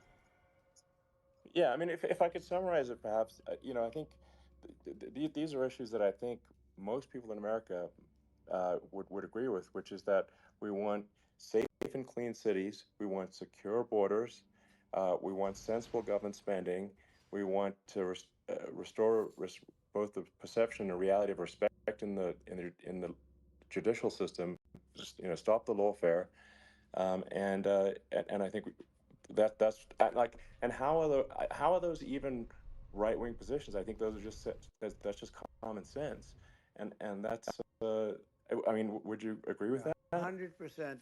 I don't understand, the whole, they call it progressive. They don't like the word liberal anymore, but call it liberal or progressive. I don't understand how somebody could say that it's okay for them to empty prisons into our country. And again, I told you their Yeah, crime it's rates definitely all not over the world okay. are going way down, which makes sense. In fact, the next time what we'll do is if something happens with this election, which would be a horror show, we'll meet the next time in Venezuela because it'll be a far safer place to meet than our country. Okay. So we'll go, you and I will go and we'll have a meeting and dinner in Venezuela because that's what's happening. Their crime rates coming down and our crime rates going through the roof. And it's so simple. And you haven't seen anything yet because these people have come into our country and they're just getting acclimated and they don't know about being politically correct law enforcement or lack of law enforcement. And our police, I have to just end with this. We have great police, we have great law enforcement, but they're not allowed to do their job. They have to be able to do their job Yeah. without being destroyed. Well, absolutely, and it's obviously demoralizing if you're a police officer risking your life to arrest violent criminals who could kill you and do kill you sometimes, and then you arrest the violent criminal, and then the DA doesn't prosecute, and they just let the guy out. Yeah. Well, then, like, why should a police officer risk their life uh, to arrest a violent felon Well, even worse, if Elon, nothing's going to happen? even worse, they prosecute the police officer. They go after it and they prosecute the police officer and they take away his pension. They take away his Yeah. job. He loses his family. He loses his house. Well, I thought it was very telling, like incredibly telling, that when there was that case where sort of a gang of thugs beat up police officers. I think it was in Times Yep. Square in New York, and and then nothing happened to those guys. They were let out, zero bail, and I think a bunch of them were given free tickets to California. Well, what is I mean, that is a gross indignity against the United States, and that's how, I mean, this is insane. Like, have we lost all pride? What that How can such a thing be allowed to occur. I've never seen anything. You know? We see where they get shot. It's a very dangerous profession, but something they're very proud of, and they want to be able to do their job. But I've seen them get shot. I've seen a lot of things, but I've never seen where these guys are standing in the middle of a big street, everybody watching them, and they're literally boxing, like punching, stand up fighting a police officer. There were two of them, and you Yeah, had about six yeah, of yeah. these guys, and they're punching the hell out of them. And in their own country, they would be dead if they did that. They'd be shot. They Yes. would be shot instantly. And they come from these countries, and it's taking them a while to realize that we don't do that in this country. But in their own Yeah. country, if they stood on a street and had a fight with a police officer, they would be shot. There's no political correctness. The guys that beat up the cops. I mean, and they're let out.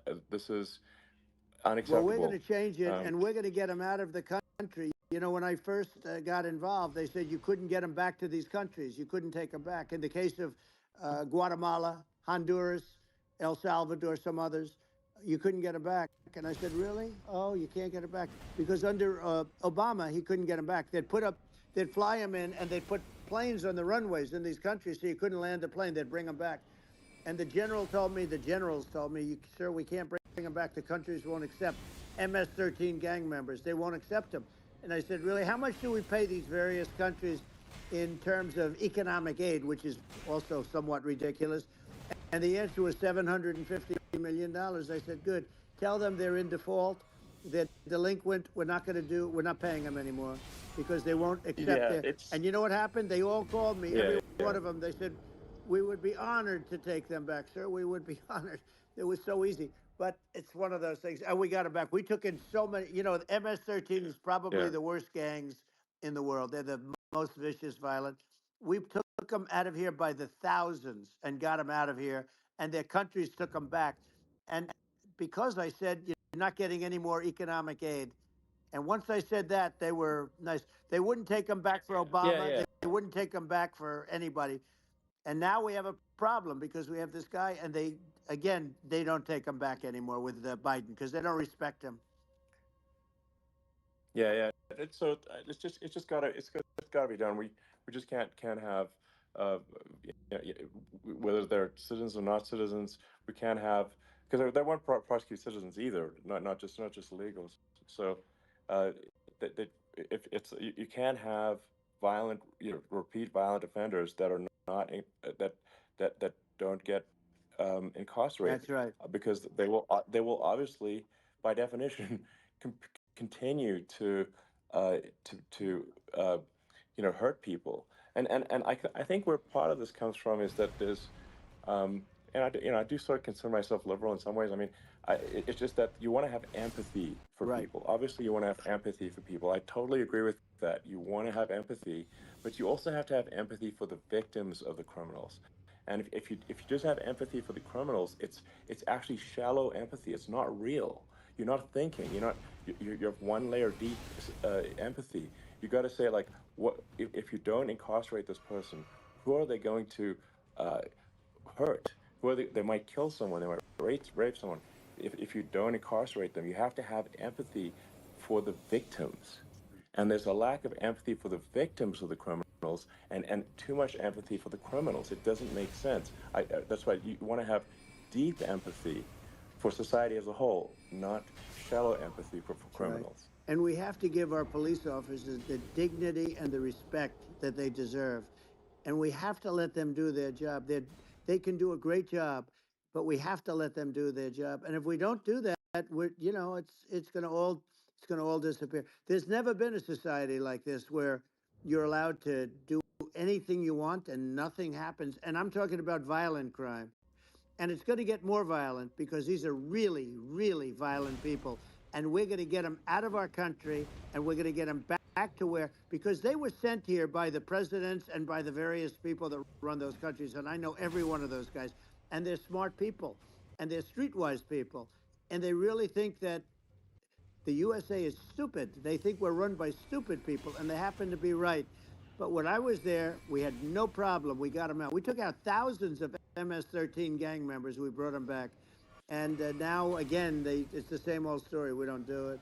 and they actually gave them a big increase in aid. They raised it up to billions of dollars, and they get nothing for it. So it's.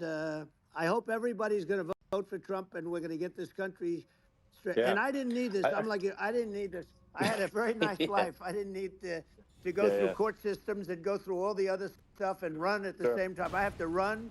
I have to go through fake trials with, in some cases, corrupt judges, totally corrupt judges. I didn't need it. I had a nice life. I have great locations. I have beautiful oceans that I have places. This was, but I felt it was important. And if I had to do it over again, you probably think I'm crazy for doing it, actually. But if I had to do it over again, I would have done it over again, because this is so much more important than me or my life. We're going to save this country. This country is going down. And these people are bad people that we're running against, and they're liars. They make statements. They do things that are so bad. They say they're going to make a strong border. They say they've been great on the border, and they've been the worst in history. They say they're Yeah, going to it's stop horrible. Like crime, the and facts speak for themselves. The it's so facts incredible. speak for themselves. Like it's gotten to the point where people just don't even bother reporting crime in a lot of That's cities right. because they know nothing is going to happen. Um, that's what I hear anecdotally from people all the time. Um, so it's just my values. I'm just saying to people out there, like the things I think are important for the future is like we've got to have safe cities, we've got to have secure borders, we've got to have sensible spending, and we've got to have deregulation, and Right. so we can have a prosperous future. And then we want to have some exciting, sort of moonshot projects that people can get fired up about, and that's the future I'm looking for. And I'm pro environment, but I'm not against. I'm not like I don't think we should vilify the oil and gas industry because they're keeping civilization going right now. And but I do think we want to move, at a reasonable speed towards a sustainable energy economy. Those are my values, and I think, um, and so I mean that's uh, why I'm supporting you for president. Well, I So appreciate it. We're going to give incentive to companies to come into our country, not to leave our country. We're going to be giving tremendous incentives. We want companies to build here, not to build in other locations, and we want to create jobs. And again, it's about the American dream. You don't hear about the American dream anymore, Elon. You don't hear. You're the American dream in the truest sense, but you don't hear about the American dream anymore, and you're going to hear about it. People, they need that incentive to go out yeah, and do it, and they're going to love their lives. I mean, they're going to look forward to getting up in the morning and going to a job that they love, not a job that they can't stand, or not any job at all, where they have no money, where they yeah, literally have no money, and then they end up with violence and lots of other problems. No, we're yeah, going to do some great things, and I learned a lot in the first. We had a great economy and all of that. We rebuilt the military, we did so much, but I also learned the best people. I learned the good people, the smart people, the dumb people, the people that can do things. The people, you learn. When I first came in, I tell people I was in Washington D.C. only 17 times, according to the fake news media. I was in 17 times. I never stayed over. And you don't know people. You rely on other people to give you names, and then you realize the people you relied on weren't so good. Now, we had great people, but we also had some where I wouldn't have, used them had I known. Now I yeah, know everybody, and I think we're going to really turn things around fast. We have no choice, otherwise we're not going to have a country. And I really appreciate this. Has been, to me, it's been a lot of fun being with you. You're an amazing guy. You've done an incredible job and a great inspiration to people. Maybe the most important day in the history of our country, because if yeah. we don't win, I just feel so sorry for everybody. No, I think we're at a fork in the road of destiny of civilization, and I think we need to take the right path, and I think you're the right path. So I think Well, that's what it comes down to. thank you very much, Elon. It's a great honor, and we'll do it again sometime. And it's been really fun, and I hope you got a lot of viewers. I hear you got a lot, but I hope you Sure. got Yeah. I know you got a lot of them. So I appreciate it. I'll see you soon. All right. Sounds good. Thank you. Thank you, Elon. Thank you very much. Bye.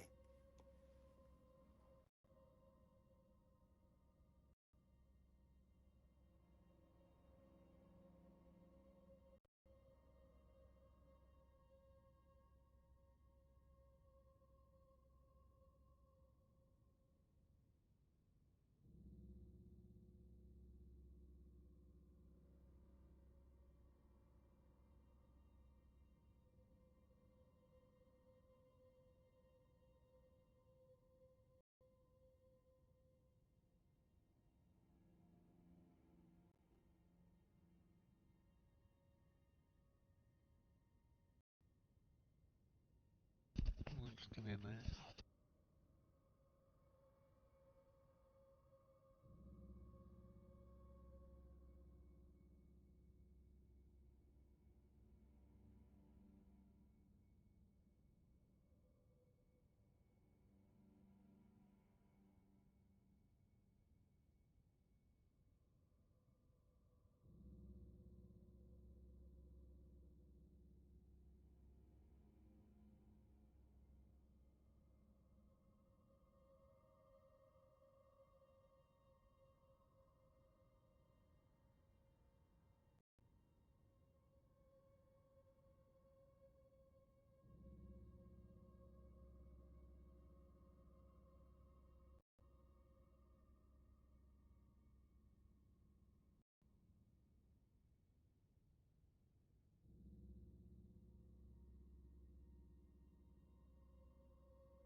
So, what do people think?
Yeah, so I think some of like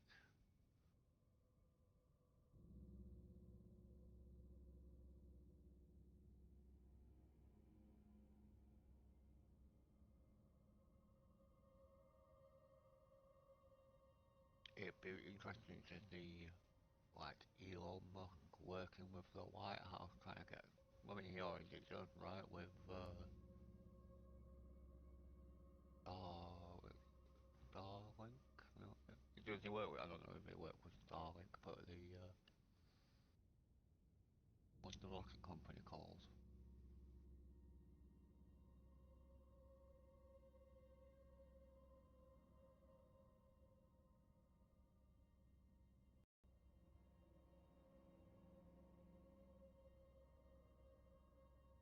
SpaceX. Yeah.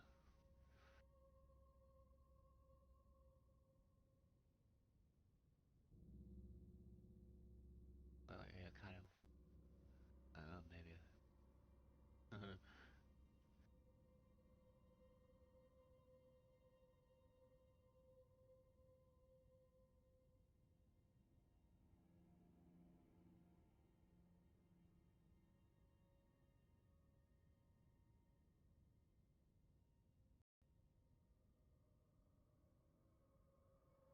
I always thought like, how do NASA basic get along? But I guess they do.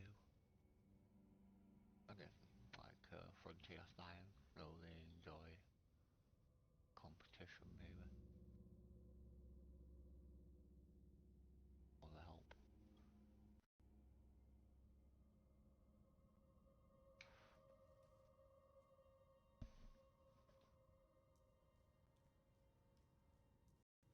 Elon Musk wanting tech tunnels all over America is crazy.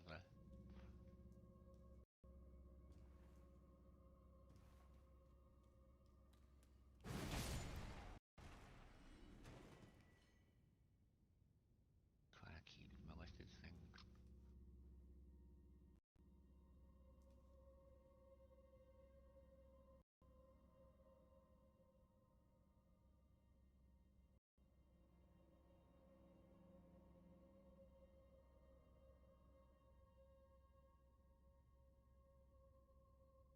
We're gonna put up the converse. Yeah, we can kind of like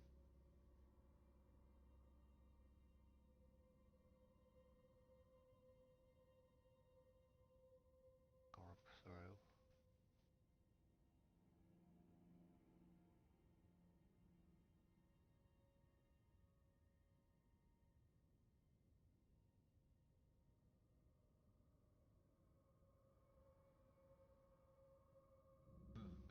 Man, we did it. We executed a DDoS attack on X.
I think I'll just end there.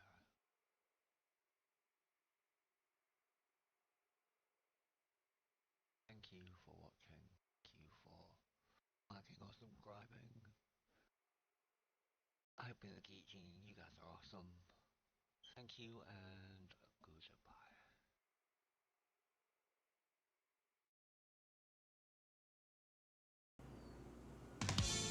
Don't mistake this for the other places.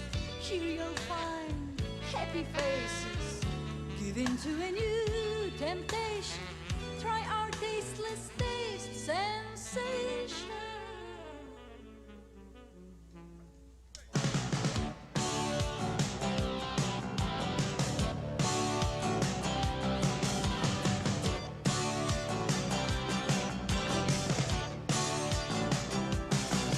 We Americans, you know we love junk food. 'Cause commercials make it sound so good. We buy more and more if the slogans are cool. Though it might not taste the way they say it should. You deserve a test today. It tastes better, have it your way. Our sandwiches, they only cost a dime. And we said no pest before it's time. We've hated Wendy's and kernels, fried whoppers, and chicken McNuggets. So there's no need to worry if you scurry down to Reds on a budget. I love Reds on a budget. Have one with everything on it. You love Reds on a budget. It's time. Time has finally come.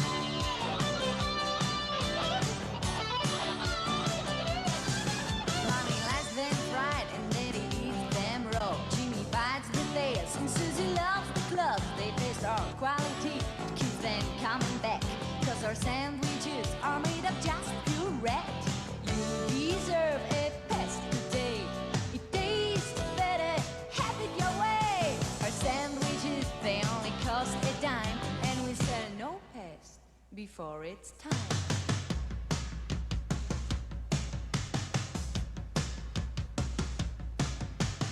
Jack Fred would eat no